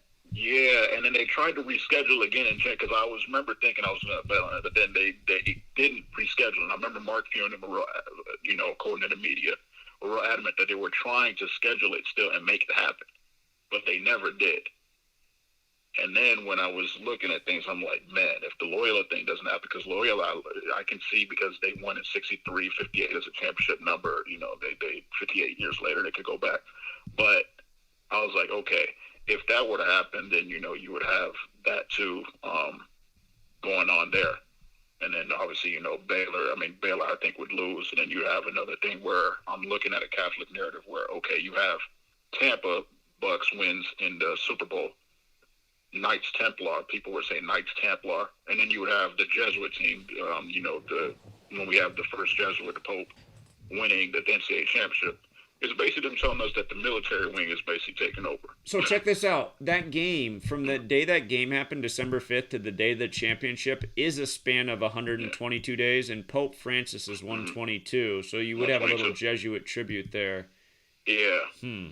That's the only reason I'm liking more. You consoled me a little bit more on the Loyola thing, but I was just saying, if that's the case, I could see why they would do it, because they have that game that they were supposed to have done, and it was supposed to be the game of the year. Right. And it didn't happen because of COVID, allegedly. And then you would have the duality of basically, okay, now we're in open season. Now they play the game. Yeah, that is. I wish I would have known this before. I wish somebody would have called in about that before we started the tournament. Well, for me, the thing was, I had dismissed Baylor because I was on the Illinois thing. Sure. And then what happened was that once we got off that, then I realized that, oh my God, because the media also wasn't just you. The media also undersold Baylor, and I should have known that that's a clue that that South region could be strong. That's what was bothering me about Gonzaga, Illinois, is that I saw a lot of people in the media talking about that, and I was like, man, what they sell normally doesn't happen. I should have realized that. And what's funny is that now it looks like Baylor could be the Illinois. It could be the reverse. Yeah. And I especially was thinking that, like, when I saw the whole Elgin Baylor thing, I'm like, oh my God, Jesus Christ, it could have been Baylor. And then I looked into Gonzaga there because I was trying to look at the series history. There is none. This would have been the first game. And that's how I found out, okay, they rescheduled. I'm like, oh, okay, they could just do it in the final. Right. So that's just a note there. And then, and I'll let the rest of the callers get in. All right, appreciate that, man. Great observation. Thank you. Take care. 347. Oh, 347. I don't know why it hung up, but you're welcome to call back. But okay, so Gonzaga and Baylor were supposed to play on December 5th, but it was canceled due to COVID. All right, I'm just going to make this note here.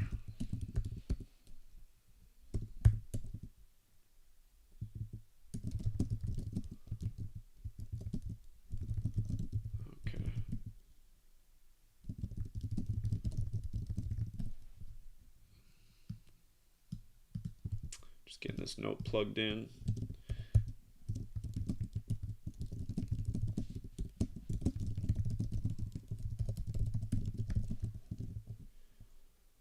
Let's see. The Jesuit motto. The other thing about 122 is the Susomnum Salvator equals 122 and 85, like basketball's 85. So let's make a note about that too. But we got another call here from 347. Hey, what's up? Yeah, you're on. I just want to give you another clue on the Baylor game. Okay. So, Scott Drew, the coach of Baylor, Scott equals 14, and he could pick up his 14 win in the tournament. And then Baylor because they have 14 losses in tournament history as well. All right, hold on. Let me get the Baylor game up on the screen as you say that again. Let me make sure I got that one up here. So say it again about the 14. So Scott Drew, the coach of Baylor. Right. Scott equals 14, and he could pick up his 14 win in tournament history. Right. And then Baylor, because they have 14 losses. Right. Baylor in tournament history. I see. Yeah. Yes. I just wanted to add that. Okay. That's Appreciate that. Good one. All right. All right. Thanks, man. All right. Okay, so again, the coach's first name in the most pure cipher, Scott's 14. I see what he's saying. 813. Oh shit! What's up, Zach? What's up, man? Hey, not much, man. I just was calling. I was watching your channel. You know, I was just calling to tell you you had the Illinois pick. I mean, Loyola, Chicago. That's in Illinois, right? It is. Oh, hey, there you go. You're still right on the money. No, I'm not giving myself credit for that. But the person who did call in the first stream and said that there was a person who liked Loyola Chicago the whole time, so they're sitting pretty right now. But yeah, I was just calling to tell you. I was following you like 8-9 years ago, maybe 7 years ago. Whenever you first started, I was following you when you got the car. Ran through your your garage or whatever that was. Yeah. And you disappeared. And right before the Bucks Super Bowl, you just showed back up. Like one of my friends had sent one of your videos in one of our group chats. And I'm like, oh shit, that's Zach. I lost him. I immediately subscribed. So I was telling them we were watching the Super Bowl. I'm a big Bucks hater already before Tom Brady got there, and I'm a big Tom Brady hater. So I ruined their Super Bowl for them. They told me I was trolling them. Sure. Just so you know, I was here the whole time. It's just they kept censoring me and deleting my channels, so you just didn't find me between them. But I'm glad you finally found me again. Oh yeah, I'm back on you. And me and my friend at work, we talk about it all the time. Well, I appreciate that long-time support. Thank you. Yes, and I'm a Patreon, too. So as soon as I saw you had a Patreon, no problem. I already joined. Thank you so much. I appreciate that. All right, no problem. I'm going to let you go. All right, you have a good day, man. You take care. All right, you too. That's it. Yeah, the old car into the house. That was not a fun one. So it was a lot of money and a lot of calls to the insurance just to get them to cover anything. Let's see. What's up, 470? What's going on, Zach? How you doing? Hey, I was trying to see did anybody say anything about it's another tournament going on, the NIT championship? I know that's going on, but I have not followed that at all, so I'm not going to be very helpful right there. Nah, just you know how the Colorado incident had happened with the boulders thing, right? So Colorado State, they playing in that championship right now. Oh, so, really? You know how the shooter was 21, right? They said in the news that he had bought the guns 6 days before the shooting. Okay. And then Colorado State yesterday, they had played yesterday and they had won. So from yesterday, the NIT championship is 6 days from yesterday. So right now they was 19-6. They won yesterday, so now they 20-6. So I'm thinking they gonna win their next game and get to 21-6. 21 is the sixth triangular number. Those numbers do go together. Okay, that's a good observation. And then I'm thinking they're gonna play Mississippi State, the Bulldogs, for a little Gonzaga ritual. So I gotta keep the coding though. Is that what it is? It's the Final Four right now? Final Four for the NIT? Those 4 teams remaining? Yeah, you see they playing Memphis? I do see that. Yeah. Yeah, so they're gonna beat Memphis and they get that 21 wins and stay on that 21-6. Okay. Yeah, that's very possible. Yeah, it's a good observation. And then, because Boulder, Colorado got eliminated the day of the shooting, so maybe that's what it is, a trade-off. They go down, this team goes all the way in the NIT. Okay. It's a good observation.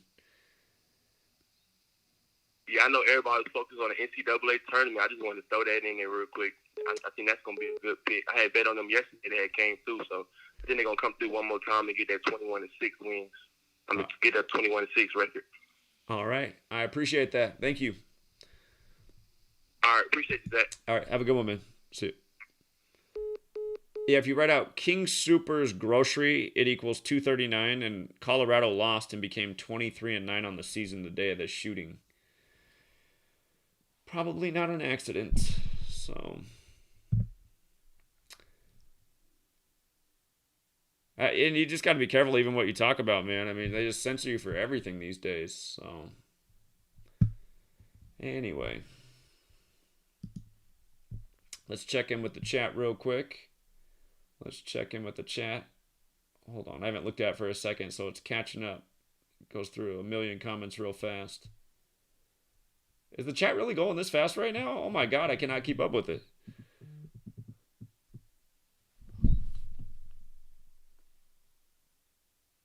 "317, you're on." What's up, Zach? Yeah, what's up? Not much, bro. You doing all right? I'm doing all right. That's what's up.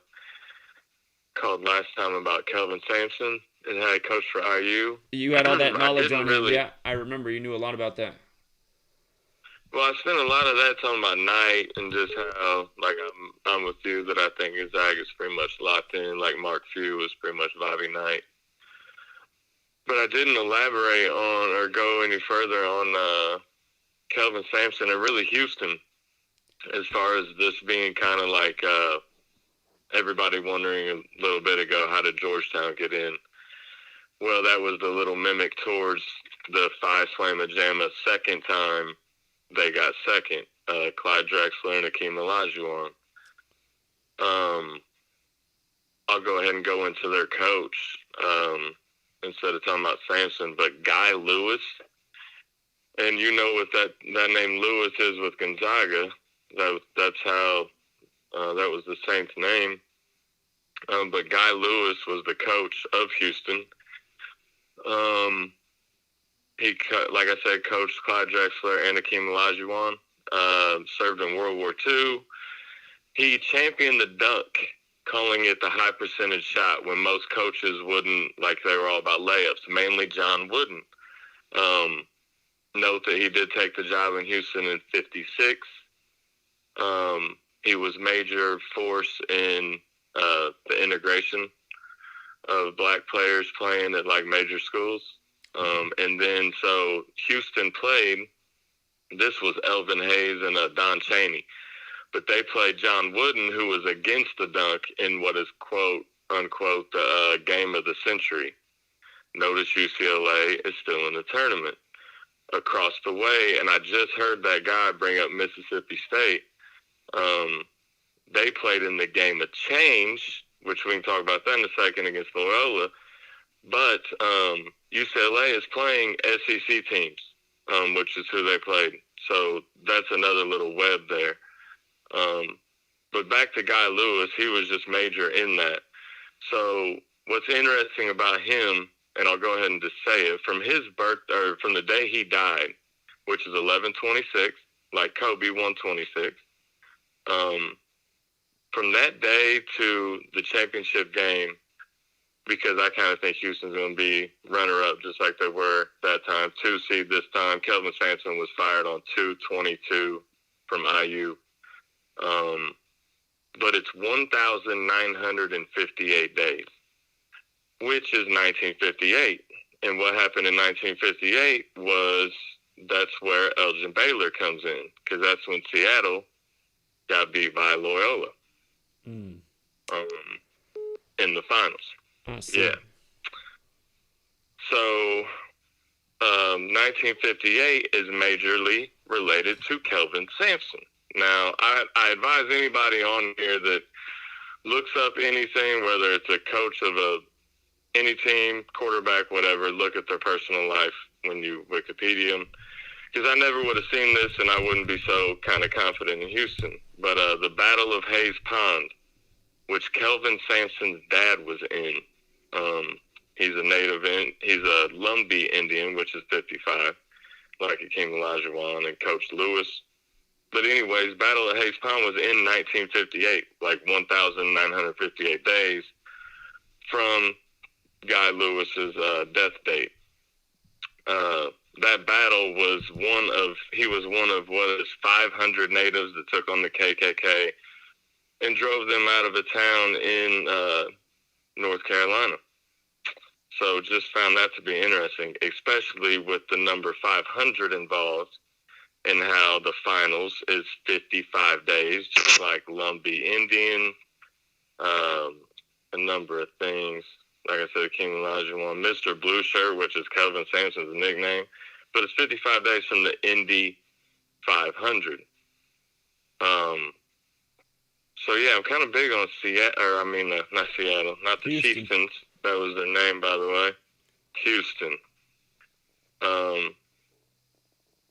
Yeah, as well with those 55s, man. Lumbee Indians also 71, which Kelvin Sampson is, which Hoosier State is 71, Gonzaga and Gonzaga Bulldogs 71, and Battle of Hayes Pond is 71. That's kind of all I got right there, I think.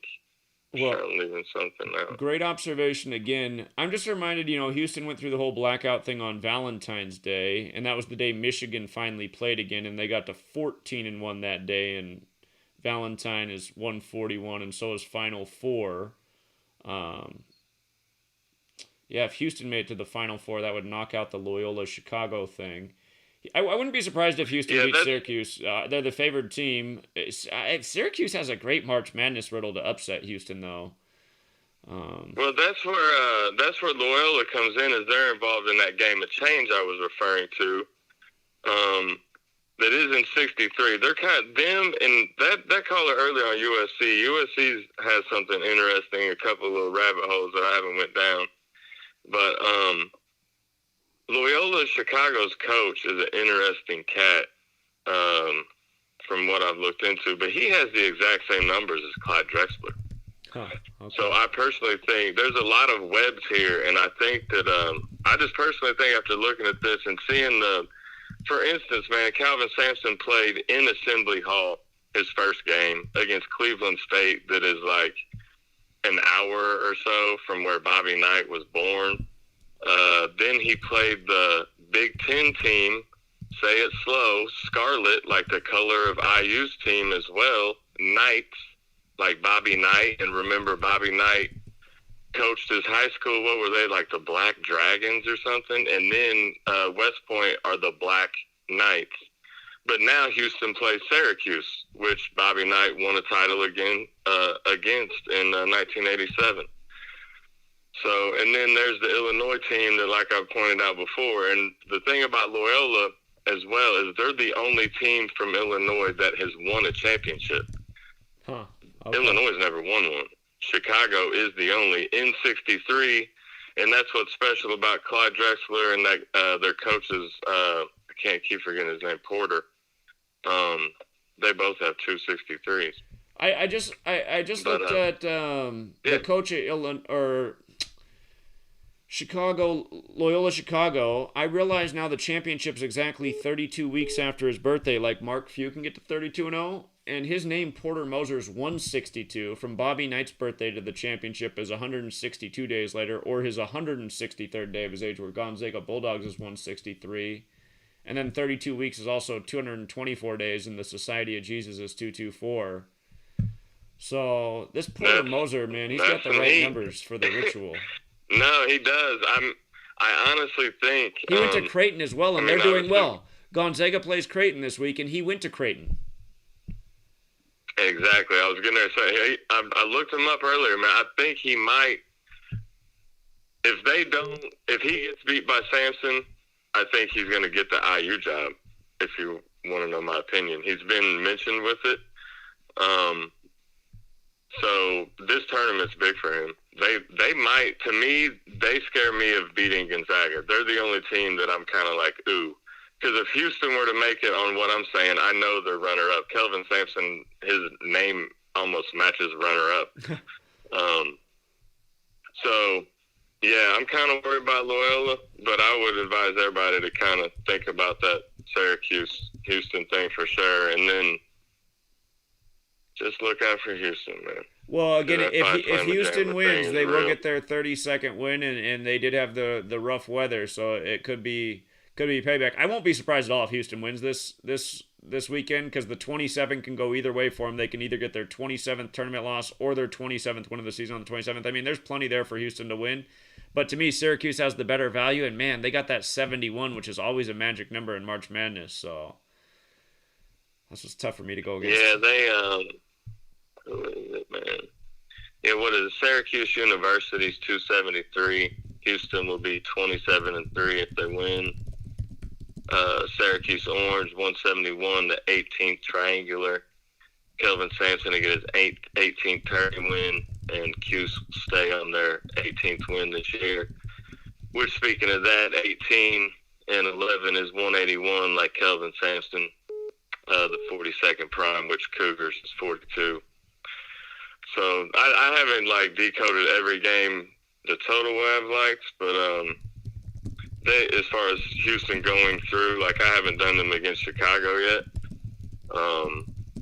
But they, just I think if Kelvin Sampson wins 5, he'll have that prime number will be Mark Few's age, the 62nd prime. I know you know that off the top of your head, probably. Yeah, those are great observations. So yeah, it's double, triple A. It's like the first time I ever talked to you.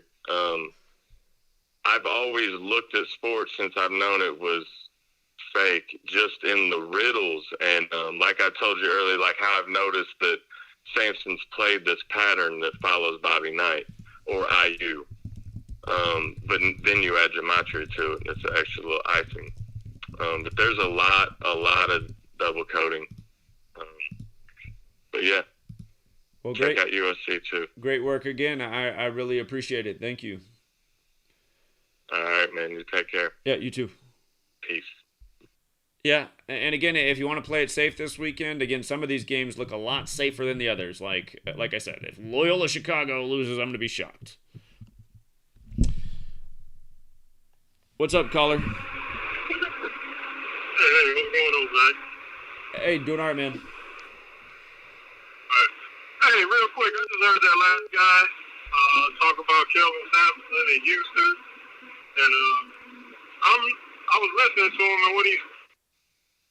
Uh-oh. You still there? Hello? In Houston, Deshaun Watson, J.J. Watt, the whole grid going down, the snowstorm. It could be a good feel-good story for the Final Four.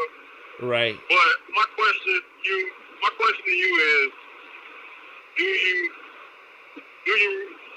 think I'm thinking is going to win and UCLA is going to win? Both of them are the 11th seed, 11, the master number, master builder. Do you see both 11 seeds winning? Both 11 seeds. Well, you know what? I think they both got great narratives. I think UCLA can definitely upset Alabama, and I think Syracuse has good numbers to upset Houston, so I won't be surprised. And the thing is, if Syracuse does advance and Loyola advances, you have the 11 versus the 8, and March Madness is 118, and that seems to be another number that shows up a lot in the March Madness tournament, 118, so 11 versus an 8. I could definitely see that. With regards to Houston, remember, George Springer left at age 31. James Harden left at age 31. J.J. Watt, not only did he leave at age 31, he left on March 1st, 3-1 with a $31 million deal. That's why we said Houston should get it to at least 31 wins in the tournament, which they're now at. They're at 31 right now. So do they go further? It's possible, but again, man, Syracuse has great numbers to upset. So I think that game is dicey, but if I had to bet on that game, I'd take Syracuse just because the value's there, so... Okay. Because I just think UCLA is going to win. I noticed that, like I said, they brought up the 72 tournament with Bobby Knight.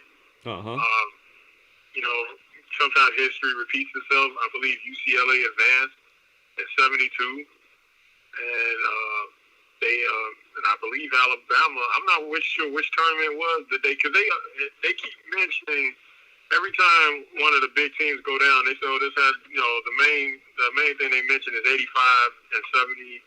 I mean, I'm sorry, not 72. I mean 76. They mention those years, and I do notice that Alabama doesn't get to the Elite Eight in one of those years.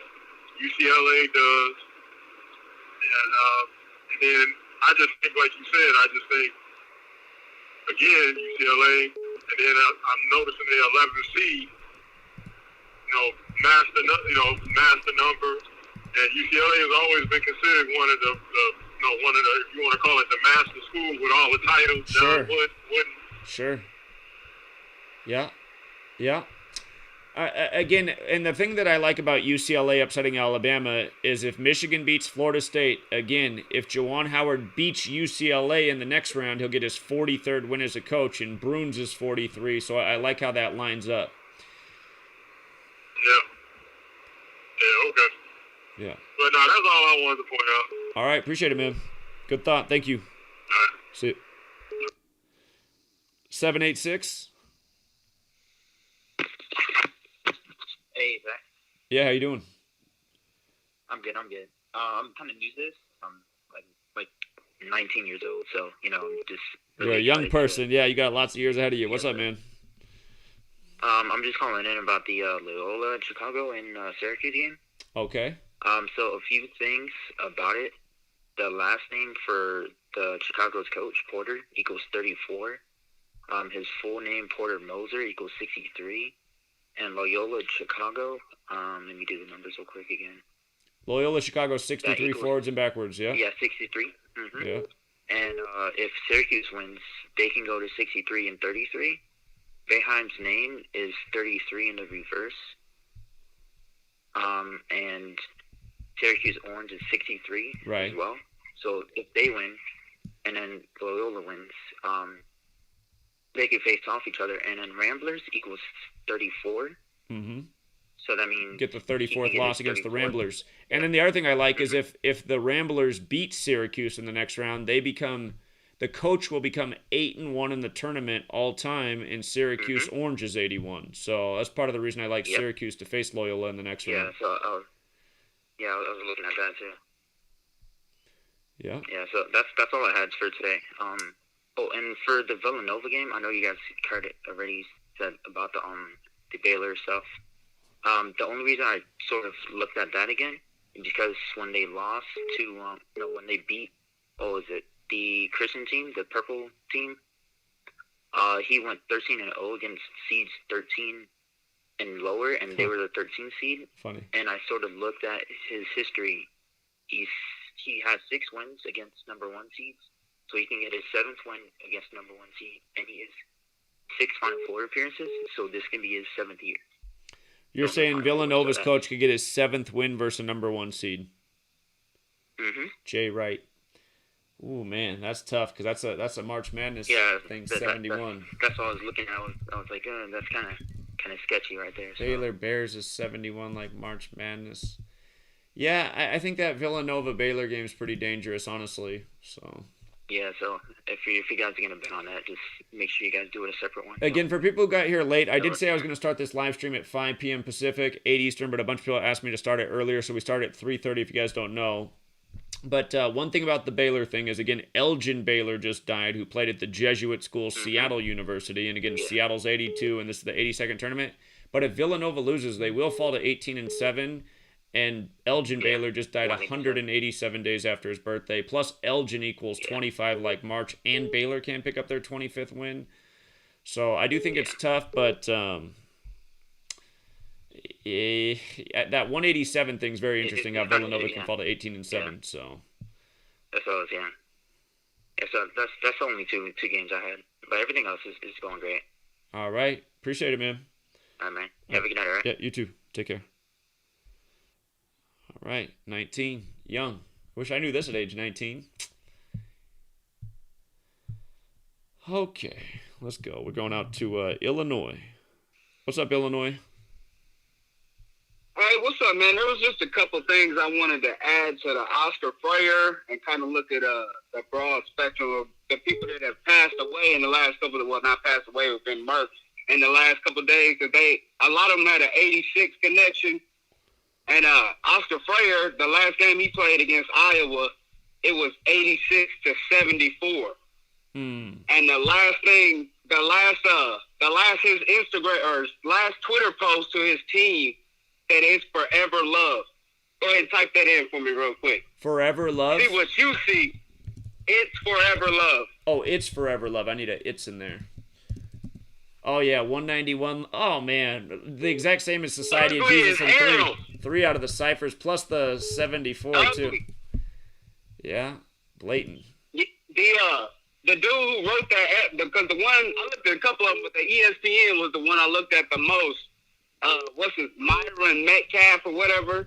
He was a super match in 2 out of the 4, but it was the both forward ciphers with Oscar Freyer, the dude who wrote it about him. And in there he says it was just a line just spaced out by itself, random, just stuck in there. It says it was his 107th start for the Antelopes. Antelopes equals 107. And Ritual Sacrifice. Ritual Sacrifice is 107 too. Right. His sister, her name overlaps a lot of 62s, a lot of sacrifice numbers in that as well. The school that he went to was also 107. It was done on Tuesday.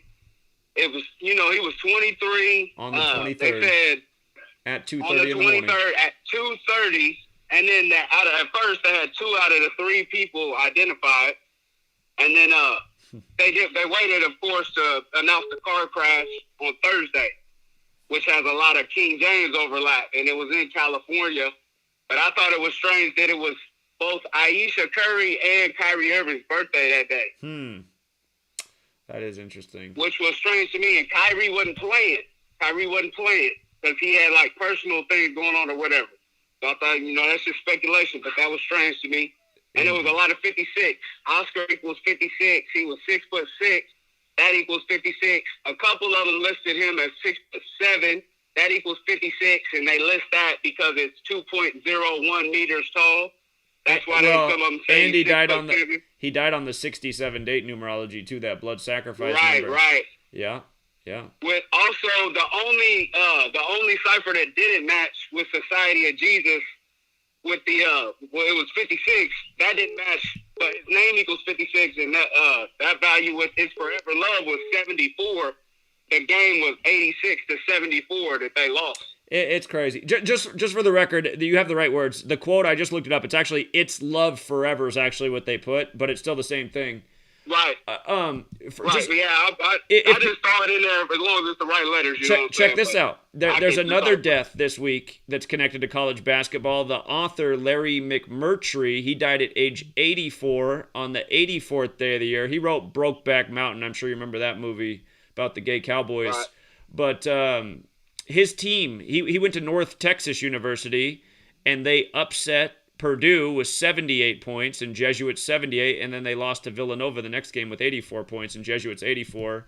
He died by the numbers as well at age 84 on the 84th day of the year after his team gets beat with 84 points. So, I mean, this is the same kind of stuff that goes on year after year, just offing people in these ritualistic games. Yeah, and then of course, I think we overlooked it. Houston Tomlin died the other day. Yeah, we covered that one.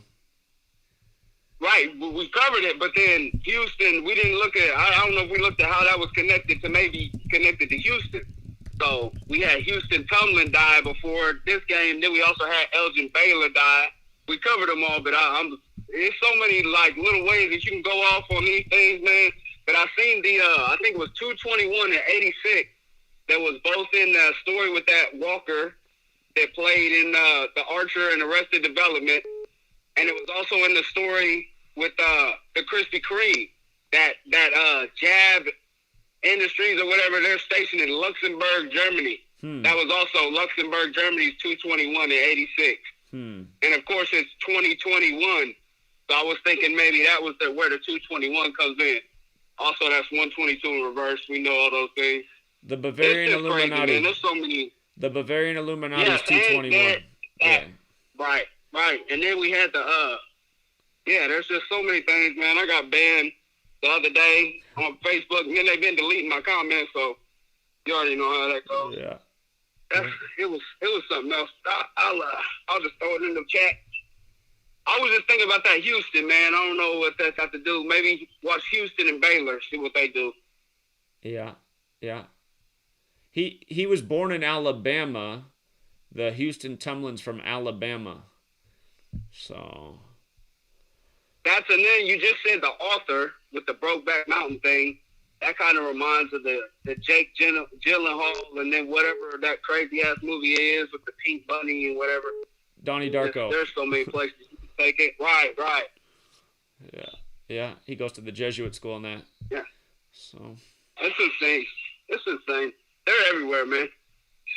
Yeah. Well, great observations, man. I appreciate it. Yes, sir. All right. You have a good day. Appreciate your work. Thank you, man. He hung up fast. Here, Big Al's been trying to call in. Let's see what's up with Big Al.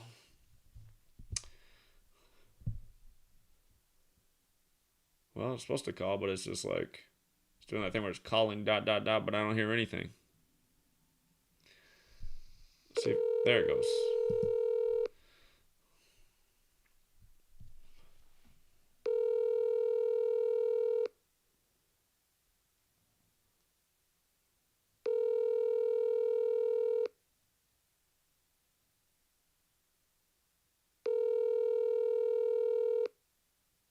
Maybe he's trying to call in while we're trying to call him. Please leave your message for... All right. We'll have to wait till Big Al calls back. He was trying to get in there. Okay. Well, I think so far we've had a really good conversation. Again, some of these games look a lot more golden than others. There's some that are a little bit risky. And again, smart way to play it might just be to take those safer picks. Let's go out to Tacoma, Washington. What's up, Tacoma? Oh, hi. I was calling about the decodes for the games, and I was listening with Gonzaga and Villanova. I kept hearing you say that there was an 85 connection or something with that. Oh, okay. Well, I mentioned that Villanova won the first ever March Madness in 1985. Basketball equals 85, and the Jesuit motto Isus Omnium Salvator equals 85. Villanova beat the Jesuit school Georgetown in 1985. And then, of course, Gonzaga is a Jesuit school, and Villanova's Catholic. Okay, perfect. So I have a decode all the way to the final where I have Loyola and Gonzaga together, but I have Gonzaga losing. With that, just because of the connection with the 34s, it would also put Gonzaga at 31 and 1 loss. It also was interesting because if Villanova and Loyola faced, Loyola won back in 1963, and that was 58 years ago. Okay. I have Syracuse winning the next game to get that 19 and then falling to the next game to the 10, which would be the 191 to get the 34. Okay. I have Arkansas winning, but then losing to stay on the 26, just like Houston can, because I think there's a riddle with the nun in the being 101 and the 26 thing. Right. Also, if you go back, it is exactly 7 months and 16 days from her birthday, and if you reverse that to 617, that equals 113, which Gonzaga can fall to. It also can give Loyola their 30th win, so 311. I just see a lot of 26s and 11s going down. And also, if you notice the scores of some of the games of the teams that were taken out, one of the teams has always scored like a 68 or an 86 before they've met the other games. So it's just things I'm recognizing. It's also from the nun's birthday, from actually the game to her 102nd birthday. It's 139 days if you include the end date, which is 34. So I just see, like, just with one loss, I could see a big upset with that because all it takes is one loss. And Isn't Bulldogs 64 or 46 or something? Gonzaga Bulldogs is 64. That's why you're thinking they'd go 31-1, like 311, the 64th prime. I see what you're thinking with that. Yeah. So that's where I'm going with that. But I was just going to say, don't forget, though, that if it was Loyola and Gonzaga, if those two teams met and Loyola lost to Gonzaga, the coach would get his 242nd all-time loss, and Gonzaga Bulldogs is 242. Because the 32 is real big with the Jesuits. They have 32 sun rays on their logo, kind of like how the Dodgers won their first World Series in 32 years by beating the Rays.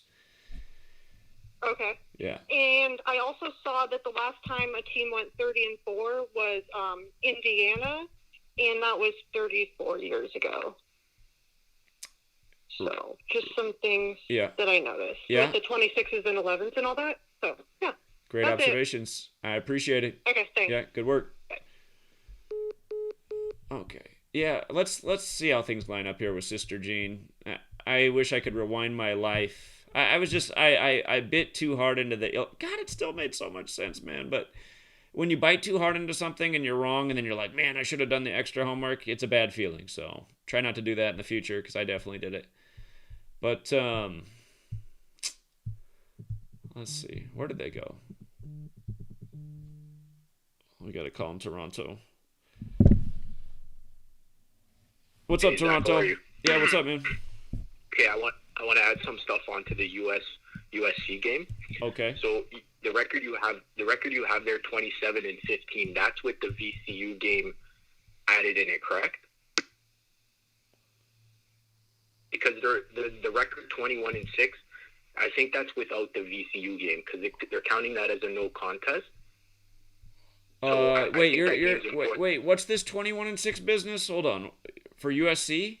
The Oregon and USC. See their score there on the picture, you have them 21-6, but on Oregon, score.com, if you count the VCU game as a win, their record is 22-6, right? Okay, I see. And if you go on sports reference, Oregon, the basketball college reference, they are 26-15, but sports reference hasn't accounted for that VCU game as a win. I see. So you counted it there. They are at 27-15. They could get their 28th. So if you count that game as a win, they would be at 22, right? And if you look on the score.com, they last played on February 22nd. And I'll tell you why I think this game is important, because if you look at sorry, I have a few things. So they would stay on 22 wins. That's the first thing. But also, Oregon is 5-2 in the Sweet 16, and February 22nd is the 53rd day of the year, so they can become 5-3 if they lost, right? Like 53 to 16th prime. That's good. Yeah, exactly. Hey, where did you find the team's records by part of the bracket, like the Sweet 16 record? Where's that at? So if you go on Oregon Ducks, I know it's Wikipedia, it's not really reliable, but Oregon Ducks men's basketball, it's pretty updated. So if you go on their Wikipedia page and scroll down to postseason, you'll look at their NCAA tournament results. And if you scroll down to 2021, it shows that round of 64 against VCU, it says no contest, and it says like a little apostrophe, and it says Oregon advanced due to a COVID-19 test in the VCU program. Okay, I see. So, and you know what? This is kind of far-fetched, but if you actually type in those words exactly into your Gematria calculator, it equals 256. But if you throw Oregon advanced due to a positive COVID-19 test, like if you just add an A in there to make the sentence make more sense, that in the purest cipher equals 257. And a girl earlier was talking about 55 being a big number with USC. Okay. Well, I've liked USC to get at least 3 wins in this tournament since the beginning, so they can pick up their 3rd win right here and get to 25. I really like USC this weekend. So. Yeah, they and if you just look at their symbol, SC, 19 plus 3, that's 22. Oregon is the 7th seed, so USC can stay on 7. Oregon picks up 7. You know what I mean? And then down below it says USC is at 16 wins, so that's 17 to 7th prime. Like USC looks really good for this game. Yeah, I like and USC. If you type in COVID-19 protocols in the purest cipher, that's 79, the 22nd prime, right? And if you look more into that story, VCU had to withdraw because 3 players had COVID-19. So if you type in the word 3, that also equals 79. and this game is being played on TBS, and TBS in reverse full reduction equals 22. So I think this 22 was a big thing. They're just trying to kind of hide it. Sure. But yeah, them playing on the 22nd, now they can stay on 22. It all makes sense. Sure. Yeah. Great observations. Appreciate that. All right. No problem. Thank you. All right. Thank you. Hey, by the way, Sister Jean, her birthday is August 21st, which can be written 21/8, like 218. And from her birthday to the game tomorrow is 218 days. That's another number that's relevant to the Catholics and the Jesuits, because Holy Roman Empire is 218, and supposedly the Holy Roman Empire ended on the 218th day of the year. So symbolic game there tomorrow. I gotta do some more research on the Oregon State Beavers. But here, let's see how it lines up with the championship then. 227 days. That number that has to do with pi and cycles and circles. It would be a span of 228 days. Okay. But yeah, just to review, if you guys got here late, and sorry if you showed up right at 5. We started early. Well, here, I'll review after this call. We got a call from Providence first. Yeah, what's up, Providence? What's going on, Zach? Hey.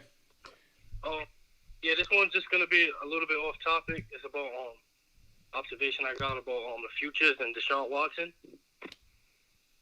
So all this. First off, what do you think about all these accusations? You think these girls are possibly lying? Of course, it's all shaming, man. It's just there's shootings in Georgia at spas, and then he's from Georgia, and the next thing you know, he's got all these accusations. I mean, it's just more BS.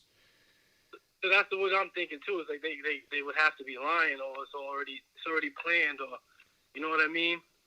Because it's just kind of weird how nobody still sees it, and I'm still trying to tell people like you don't find it weird how right after he trades, and all of a sudden it's the same thing. They treat him like Bill Cosby, like now everything wants to pop up at once. It's the same bullshit. You know what I mean? Remember before the season began last year, there was a big ESPN the magazine had the big article about Deshaun Watson, and then he had a really disappointing season, and then this. So it's all part of some ritual shaming. He'll bounce back eventually. All right. So what I got from it is so it's all about massage therapists, right? And so I typed massage therapist in, and it equals 181 and 64, and the English and the full, and then that equals New York Giants. So I think that it's possible that Deshaun Watson can go to New York Giants, and if he does, I'm locking in for them to go to the Super Bowl and lose to the Chiefs. But then I got the reason why that I think they're gonna go is. So, off rip, you know Giants in 21 is big, right? Right. They won Super Bowl 21. They win every 21 years. They won Super Bowl 42. So, their last Super Bowl they lost was Super Bowl 35 versus the Ravens. So, I'm thinking that that 21 can hit again. They can lose their 21st again. And then if they lose versus the Chiefs, then Patrick Mahomes goes 2-1 in the 2021 season. Because 21 and Giants and Chiefs. But this is only if Deshaun Watson goes there. Like, he has to go there. I already put a future on them, hoping, because.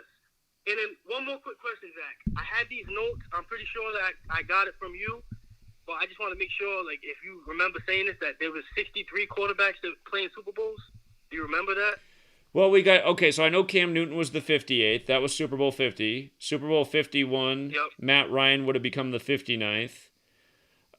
Super Bowl 52 was. Nick Foles. Nick Foles hadn't been a Super Bowl before, so he would have been the 60th. Super Bowl 53, yep. Goff would have become the 61st. Mahomes would have become the 62nd. Hey, man, Patrick Mahomes' name is 62. I didn't notice that before. But Mahomes became the 62nd and 50th. Huh? And then Jimmy Garoppolo, too. Oh, and Garoppolo was in that one. So, yeah, you had 62 and 63 there. And then last year it didn't change because you had two that had already been there. It didn't change. So, all right, so hear me out. So, for some reason I had that in my notes.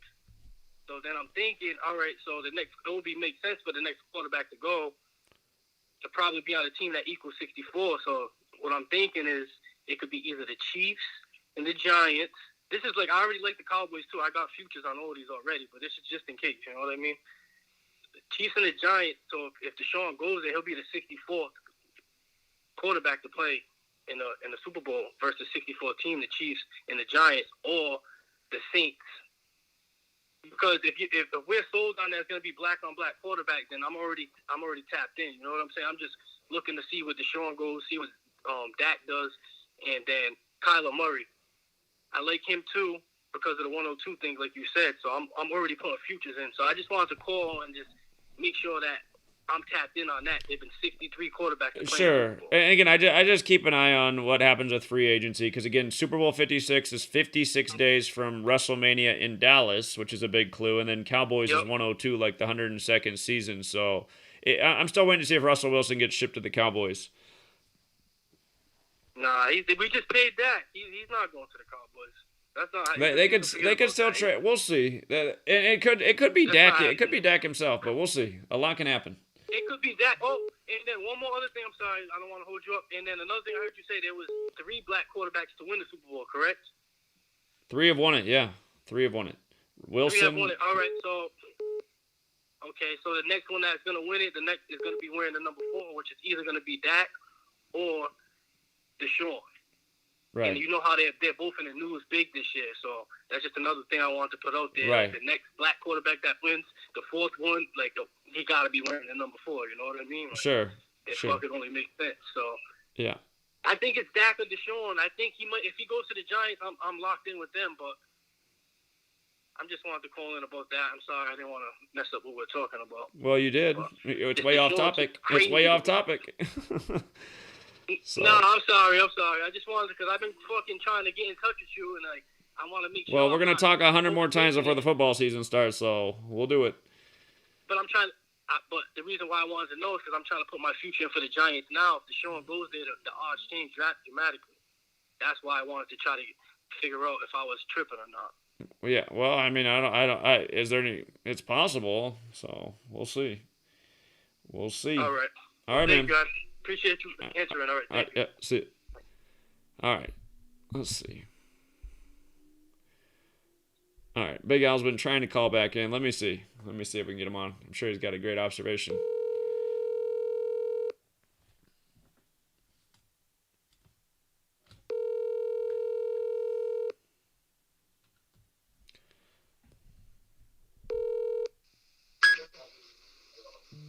Al, yeah, can you hear me?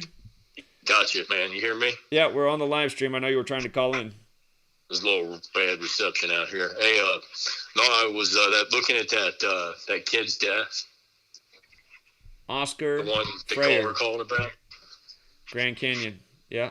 Yeah, I saw that last night too, and I think I sent you a picture of it. But in the article, it's definitely connected to the championship because his name Gematria is 57, and I sent you a picture. I don't know if it went through to you, but notice in there at the top it talks about, what did it say, 57 minutes or days before this car crash? They said he finished playing his March Madness game 57 hours before his death is what they said. Right. He's got the 57 name Gematria, and I don't know, there's just some other things I thought were interesting with it. Yeah, that's true. What if it's somehow tied to Michigan almost, you know? He died in California. We had one lady who made an observation about how if USC won the tournament, the coach would get his 201st win, and Keyshawn Johnson's 201, whose daughter died right before the tournament started.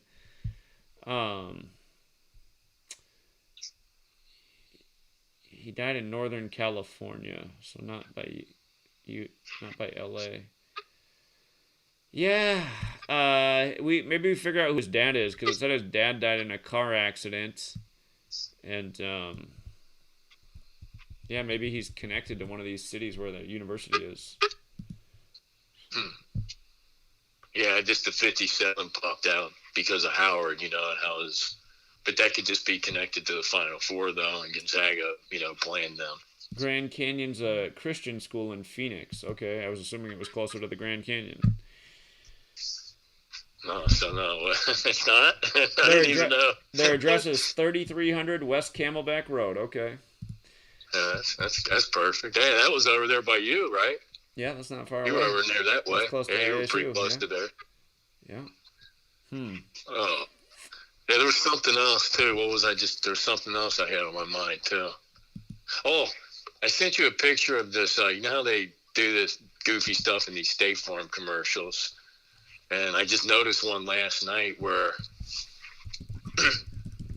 the address on there is 820. So I'm thinking it may have something to do with the tournament, possibly. 82. Okay. Yeah. Is this in the notes or not? I noticed Juan Howard, his full name is 82. Yeah, it is. It is. It was the other night I turned on ESPN, and as soon as I went there, I was catching the end of the story, but Juwan Howard was on there with a big Michigan M, and I was like, what did they just talk about? I missed it, but yeah. But this kid, it's weird, though. The character's in there. The one looks, you could mistake it for a boy or a girl. It's the one delivering the pizza to this black guy in the commercial, right? Huh. It's a State Farm commercial, though, but the person's name is Parker. Okay. So you see this Parker? Let me see. Put in Parker Gematria. I know it's 33. Let's see. Looks just like Howard, though, man. The name Howard. Oh, okay. It's almost identical. Yeah, I see that.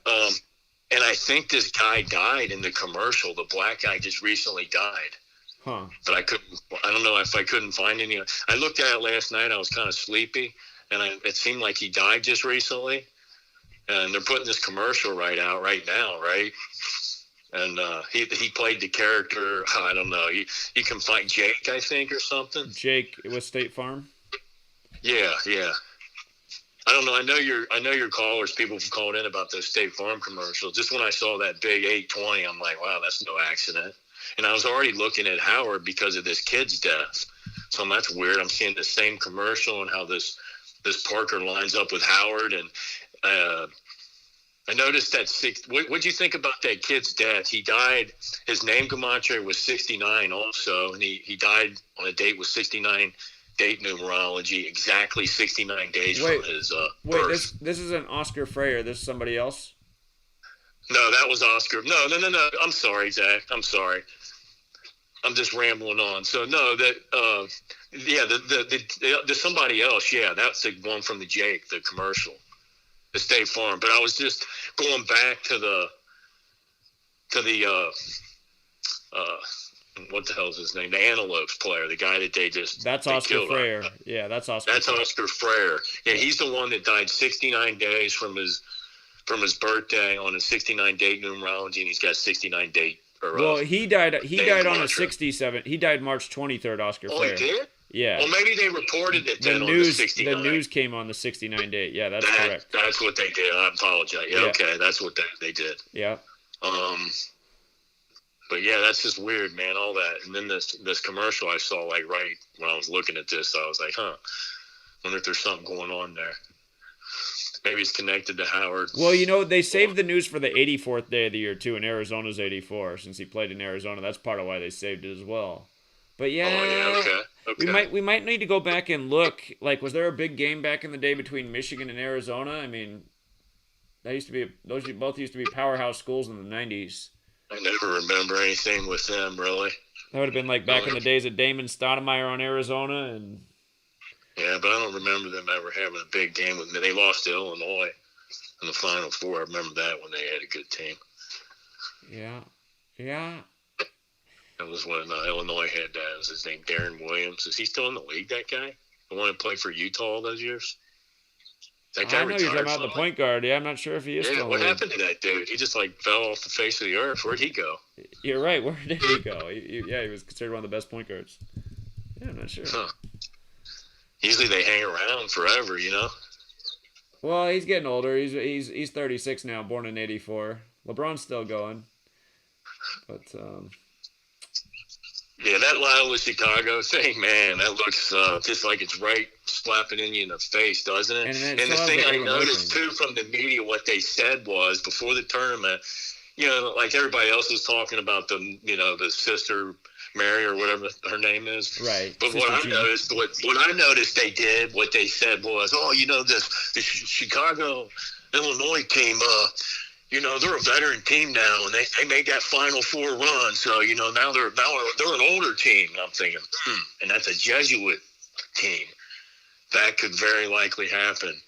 But that Illinois thing, it just looked so perfect, didn't it? It was. The one guy did call in, though, and he's like, look at that Loyola Chicago coach. No, that guy was dead on, man. He hit it because that's how they do it. Because I even thought it, too, in my mind. I'm like, yeah, they could really do that because it would make even more sense than ever now. They've been there. Now they're an older team. They're more experienced. Yeah. I wish I would have chosen that path, but yeah, just the whole 45-32 thing had me going, man, that is just too perfect. So. And that 11-8 on the other side, I saw that right away. I mean, without even looking at going into the decode like you did, right away that was popping out to me because, March Madness and Gonzaga. If it's all a tribute to Gonzaga's 118. Right. So why wouldn't that 11 and that 8 play? Yeah, it's very possible they do. So. All right, my friend. All right. Great calls as always. All right, appreciate it. Have a good night, man. All right, bye-bye. All right. Yeah, I feel pretty good about the games that we've zeroed in on here for this Sweet 16. And I do have a bunch of new channels now, so I don't think they're going to be able to suspend. And I have pretty much everything up to enough subscribers. I have 3 new channels, all with over 1,000 subscribers, in case they suspend me, so that I don't run into the same jam I had the other day. What's up, caller? Yeah, exactly. My bad to call again, but Big Al's call just when you showed the screen, something weird just popped up to me because it showed the name of the Grand Canyon coach. That's the Baylor coach's brother. And oh, really? Valparaiso. And he's Bryce Drew, the guy that from Valparaiso that hit the buzzer beater. Great observation. So Grand Canyon coach's brother is the Baylor coach. I was thinking that when I heard Drew, I thought that it was Bryce Drew actually, but it's not. He's coaching at Grand Canyon, so I just wanted to bring that up to you that there's something there. Well, that's got to be what's going on then. Of Elgin Baylor, there's a lot going on here. All right, hold on. Stay on the phone while I sort this out here. I got to look at this. Yeah, I'll stay. All right, Baylor coach. I'm going to see how many days it was from his birthday to the death of this player. So Scott Drew. Yeah. His birthday is October 23rd, and this player died on the 23rd at age 23, and this guy's born on the 23rd too. So that stands out. So he died 151 days after his birthday, the 36th prime. Is Bears 36? Bears is 36. Bears is 45 if they made it to the championship on 4-5. And it's that 57 championship number. Yeah, well, you know what? That's gonna make that's extra weight for me to take Baylor over Villanova for this upcoming game. And then I probably would check too because, goddamn, Bryce Drew is famous. That coach is famous for that buzzer beater that he hit the advanced Valparaiso. And Valparaiso's in Indiana, and both of them coach there. I see. So I was just like, man, because I didn't know where Valparaiso was, and I was like, let me just look at it. Once I saw Indiana, I'm like, oh my God, there's like something deeper going on here. There is, because it is weird that they coded the 57 hours. That's That's the one thing that worries me about Michigan too, is because the championship's 57 days after Juwan Howard's birthday, and he sat on that 13-1. Yeah, I know. That's what I've been telling my friends. I'm not even worried about the Zags until that Final Four game. Yeah, I'm just like, we'll see. I will be nervous when Michigan and Gonzaga play each other because, man. So we'll see. Yeah. But yeah, I just wanted to bring that to your attention. Apologies for calling again. But no apology at all. That's the exact observation we needed. So that makes a lot of sense. Yeah, and he went to school in Indiana. All right, man. Yep. All right, man. All right, so that's how they do it. So the that Andy Katz for CBS, his championship's Gonzaga Baylor, and maybe that's what it's about. So I'm going to add that to the notes so everybody knows that. And remember, Elgin Baylor just died too. Caller? Hey, what's up, bud? What's up? Yeah, so I found this story, right? And I'm thinking it's related. So the story came out recently. It was about the Final Four in the Spar shooting. The Final Four Spar shooting victims' name. And the article I was looking at is people.com. And they named 4 people, and I checked the gematria on them, and I thought it was interesting. So, I kind of wouldn't mind if you took a look at it and see what you see, because you can see way more than I see with it. Okay. I've been watching the stream, by the way. Yeah. Did you find the story? So you said that there's 4 names put out for the deaths at the supermarket in Boulder. No, not the supermarket. It's the spa shooting. I think it's shooting. in Atlanta. Yeah. 4 victims. And this story came out the same day the March Madness started. So I think it's significant. Okay. So if you search Final 4 spa shooting victims named, there's an article on people.com. Jan of Ackworth, Paul Andre Michaels, Zijui Ton, and Daoyo Fang. These are the names? Well, the ones I got, Soon Chun Park is one, and he's 74 years old. Oh, I see that down here. John Grant.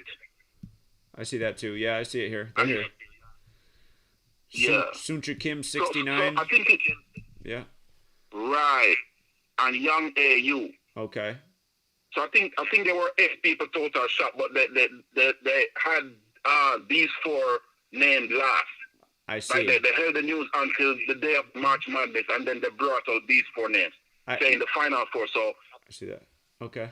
Yeah, in my mind, I was thinking that they probably, it's probably related, and it's talking about the final 4. But that's just my, amateur thinking on it. Well, that could be. A lot of times these news stories are synced up with the championship. So you were looking at the gematria, the names, and seeing how they might correspond with the schools of the final 4, I imagine. Right, that's what I was thinking. Okay, that's a thought. So I'd have to go back and look at it. Right, and also, even aside from the sports, they were linking it to, another shooting that took place in history. It's called the 1989 Stockton Massacre. So, aside from that, I wouldn't mind you take a look at that. Aside from the sports, I wouldn't mind you take a look at that and, see what you decode if you find the time. Okay. This shooting is actually decoded in my first book. I decoded this in my first book, the Stockton Massacre. Oh, the Stockton? Yeah, that's it. I actually had a woman call into one of my live streams a long time ago that was a child when this happened and went here. So. Right. Okay. Yeah, the link these 2 stories together, and it's actually 32 years apart, and I think it was 32 people that were either shot or killed in the 89 Stockton Massacre, or whatever they call it. Yeah, 32, that's right. Right, and I know that and I know the March Madness is about 32 this year. Yeah, true. Based on what, you've been showing. Sure. Yeah, I can look at these things and see if there's any clues there. So it's very possible. They sync up the news and the shootings and all, every year with the tournament, so... Yeah. Right. Appreciate that. All right, Zach, appreciate it. Yeah, you have a good one. Caller? 646? Yeah, what's up, Zach? Hey, what's up? Yeah. I see a huge Catholic ritual with this Villanova game. A couple of things I want to point out that nobody mentioned. Jay Wright could get his 491st win with Villanova. That's the 94th prime number, like Roman Catholic Church. I see that, okay. And we already said he could get his 613th win, the 112th prime. Right. Like Catholicism, and that goes hand in hand with the 94, the Roman Catholic Church.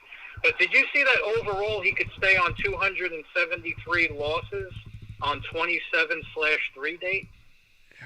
Stay on. Oh yeah, right there in the face. Yeah, okay, that is true. And look at and this is overall, it's his 886th game, like that 86 that Baylor guy died, and it's the game's on the 86th day of the year.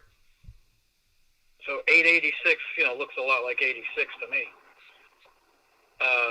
The other thing is another Catholic number is 68, and Villanova could get their 68th win all time in the tournament. Yeah, basketball 68. Yep. Right, and Catholicism is 112 and 68, True. as well as mathematics. Am I right? Yeah, you're right about that. You're right about that. Yeah, I'm with Villanova. I'm with Villanova. The only thing I'd say is sometimes the coach will start the season with a big symbolic win too to get the year going. So like if he lost here and started the next year that way, that'd make a lot of sense too. Yeah, that's a good point. That's a real good point too. Because, again, I think this Villanova-Baylor game's really dangerous, in my opinion. Obviously, there's more value with Villanova. But, again, Elgin Baylor just died 187 days after his birthday. And if Villanova loses, they're 18-7. And we know how big that is with the Jesuits, the 187. So. Yeah, no, I know. But you could also have two Baylor connections getting 86. You know, one at age 86 and another one on the 86th day of the year. So. That could go. That could go either way. That's a really good point. That's a really good point. Yeah, I'm glad you said that. So. Yeah. All right, that's all I had. Yeah. Great observations. Appreciate it, man. Thank you. See you. Bye. Alabama. Yes. I got a question for you, Zach. Yeah. I know that in the news you discussed the Talladega Night star dying in Pelham, and his first name is Houston. Right. And just like what happened in Houston, we had bad weather like tornadoes. Sure. That a lot of my friends are still out of power. So what do you think about connection with Houston still being in there, or even the team Alabama with all these storms happening? Yeah, and again, I said a while ago, let's watch out for tornadoes. Well, they just had one yesterday on the 33 date numerology, and tornadoes 33, and then I was watching the 87th day of the year, which is March 28th this Sunday, because tornadoes also 87, and there's a tornado warning for the region for the weekend. Yeah, it's tough to say. Are they going to? Is it like the community's going to take a hit and the team moves on because of it? Or is it just even making it this far in the tournament's already the reward, and now the community's going to take a hit? It's tough to say. That Houston game's tricky, but I do think UCLA is going to get past Alabama just because of how UCLA and Michigan lines up in the next round. But Houston, I'm not so sure about. Another thing is that that guy was in the Army. He was in the 101st Airborne. Who was? Which their mascot is the Houston Tomlin. Oh, he was. I didn't know that. Okay. Talladega Night. Yeah, the guy who died, right? And I wonder. I don't know if Iona's or any team that has the eagle as the mascot. I wonder if that might be a clue. Let's see. Are there any Eagle schools left? Gonzaga Bulldogs, Creighton Blue Jays, USC Trojans, Oregon Ducks, Michigan Wolverines, Florida State Seminoles, UCLA Bruins, Alabama Crimson Tide, Baylor Bears, Villanova Wildcats, Arkansas Razorbacks, Oral Roberts Golden Eagles. There's your Eagle school still left, the Oral Roberts, Loyola Ramblers, Beavers, Orange. Yeah, they're the only Eagle school left is Oral Roberts. Which them still being in is just a mystery to me. Oral Roberts? Yeah. I think it has something to do with the mockery of just everyone wearing a mask over their mouth, oral mouth, something like that. So. Yeah. Well, thank you for your time, sir. Yeah, great observations. You have a good night. All right. That's it.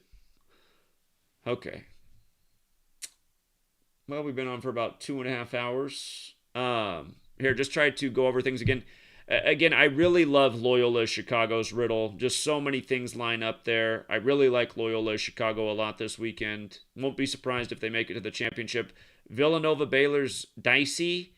To me, it's tough, but I just barely favor Baylor in this one. I think that game's dangerous. Arkansas, I suspect they'll beat Oral Roberts, but if they're going to continue the oral magic, you might want to think of a small parlay with Oral Roberts.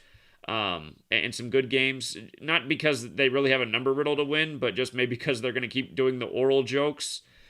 And again, a small bet on oral with some of these teams that look like a lock is a $5 bet could pay a whole lot of money. So that's the reason I think about Oral Roberts. But I do expect Arkansas to win here because the Oral Roberts coach can fall to 2-1 in the tourney, and Jesuit and Arkansas are 21.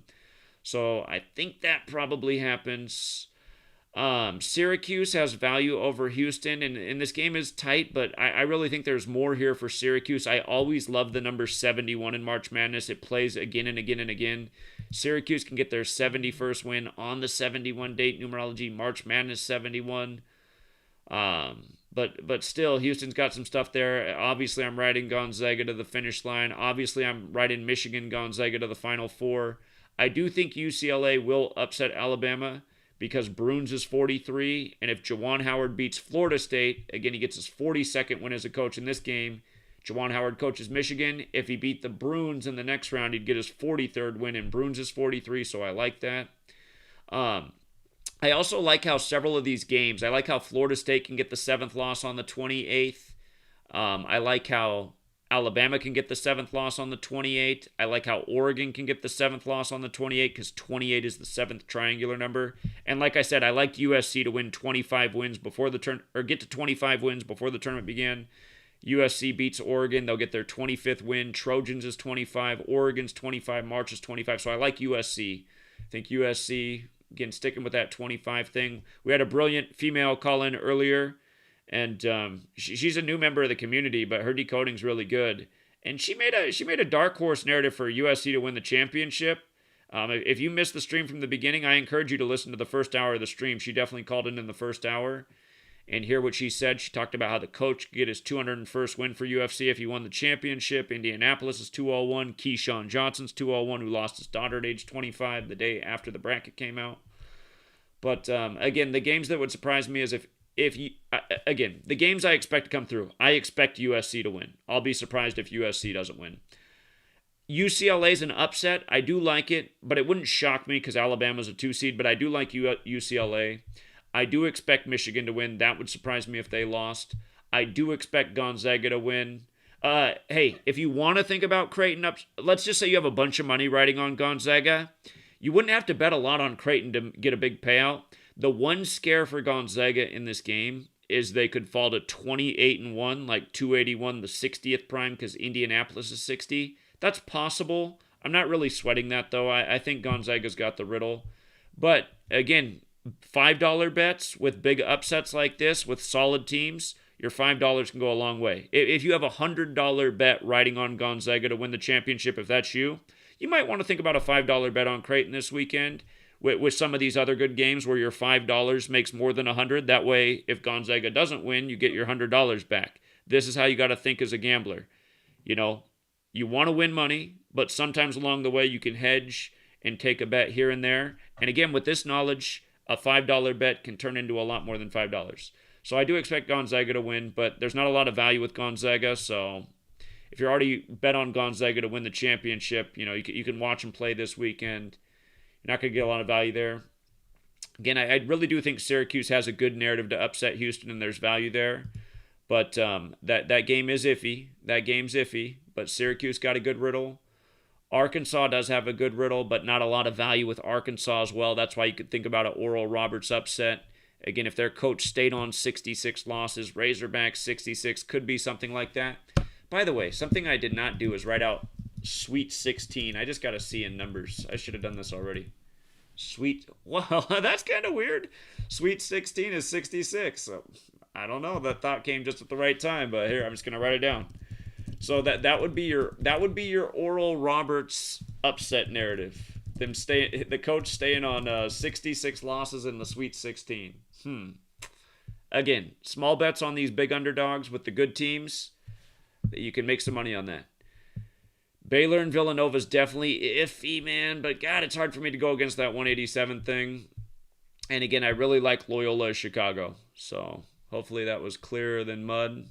But if I could only bet on 2 games this weekend in terms of like where value's at, if I could only bet on 2, I'd take Loyola Chicago and USC. I'd probably take those 2 games. There's other games here, obviously the big favorites, but just in terms of where there's some value.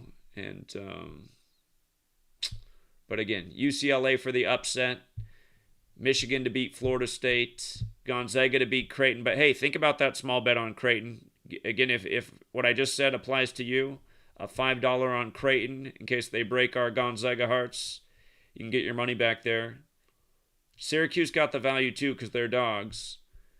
And, yeah, again, Arkansas is not really going to pay anything. So if you want to do a small bet on Oral Roberts, bank on that 66 Sweet 16 thing as possible. But yeah, that's pretty much it for now. And here, let's look at our dates. I set up a whole bunch of new YouTube accounts, so I can't get suspended and locked out of everything again, so I won't miss any more games. But okay, we got Saturday and Sunday, and then we got Monday and Tuesday. So Sunday night, you guys. Let's see. What time will it be Sunday? I think we'll do a stream Sunday night about 6 p.m. Pacific, 9 Eastern, and we'll go over the next round of the tournament, which is Monday and Tuesday's games. So that'll be the Elite Eight, so we'll have 4 games to look at. 6 p.m. Sunday night, that's 9 p.m. Eastern. We'll start a live stream. It'll be as the UCLA-Alabama game's ending, and just before Oregon and USC gets underway. And again, I'm feeling pretty confident about USC. But we'll be doing the live stream while that game's going on. Or you know what? I'm gonna adjust the time slightly. We'll do 6:30 p.m. Pacific, 9:30 Eastern, Sunday. 15 minutes to tip off before the last game, so we can talk about it while this game's going on, and then we'll be ready for Monday and Tuesday. So, okay, that's the schedule ahead. Sunday night, see you here, and next thing you know, baseball season's jumping off. If you missed what we talked about for baseball, again, scroll back down, through the Patreon posts. We did a baseball preview discussion. I'm still feeling good about what we discussed for baseball. Again, it's going to be the year of the 117th World Series. George Springer, big star, went to Toronto, big 117 city. Plus, Toronto just turned 187 years old, another magic number. And I fully expect the Dodgers to be back there. So we'll talk some more baseball in the days ahead as well. And again, the notes are linked. The password is MarkFew2021. The M and the F are capitalized. MarkFew2021. You should see it written on the screen if you want to go over the notes. And let me just check in with the chat real quick before we wrap it up.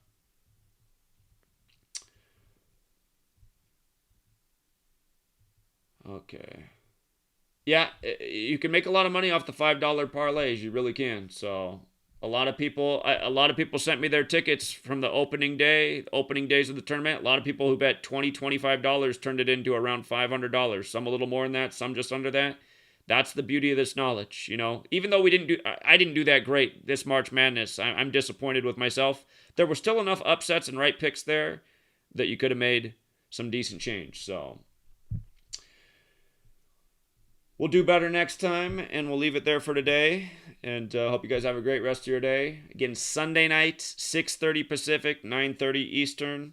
We'll talk about the final, or the Elite Eight. The Elite Eight we'll talk about.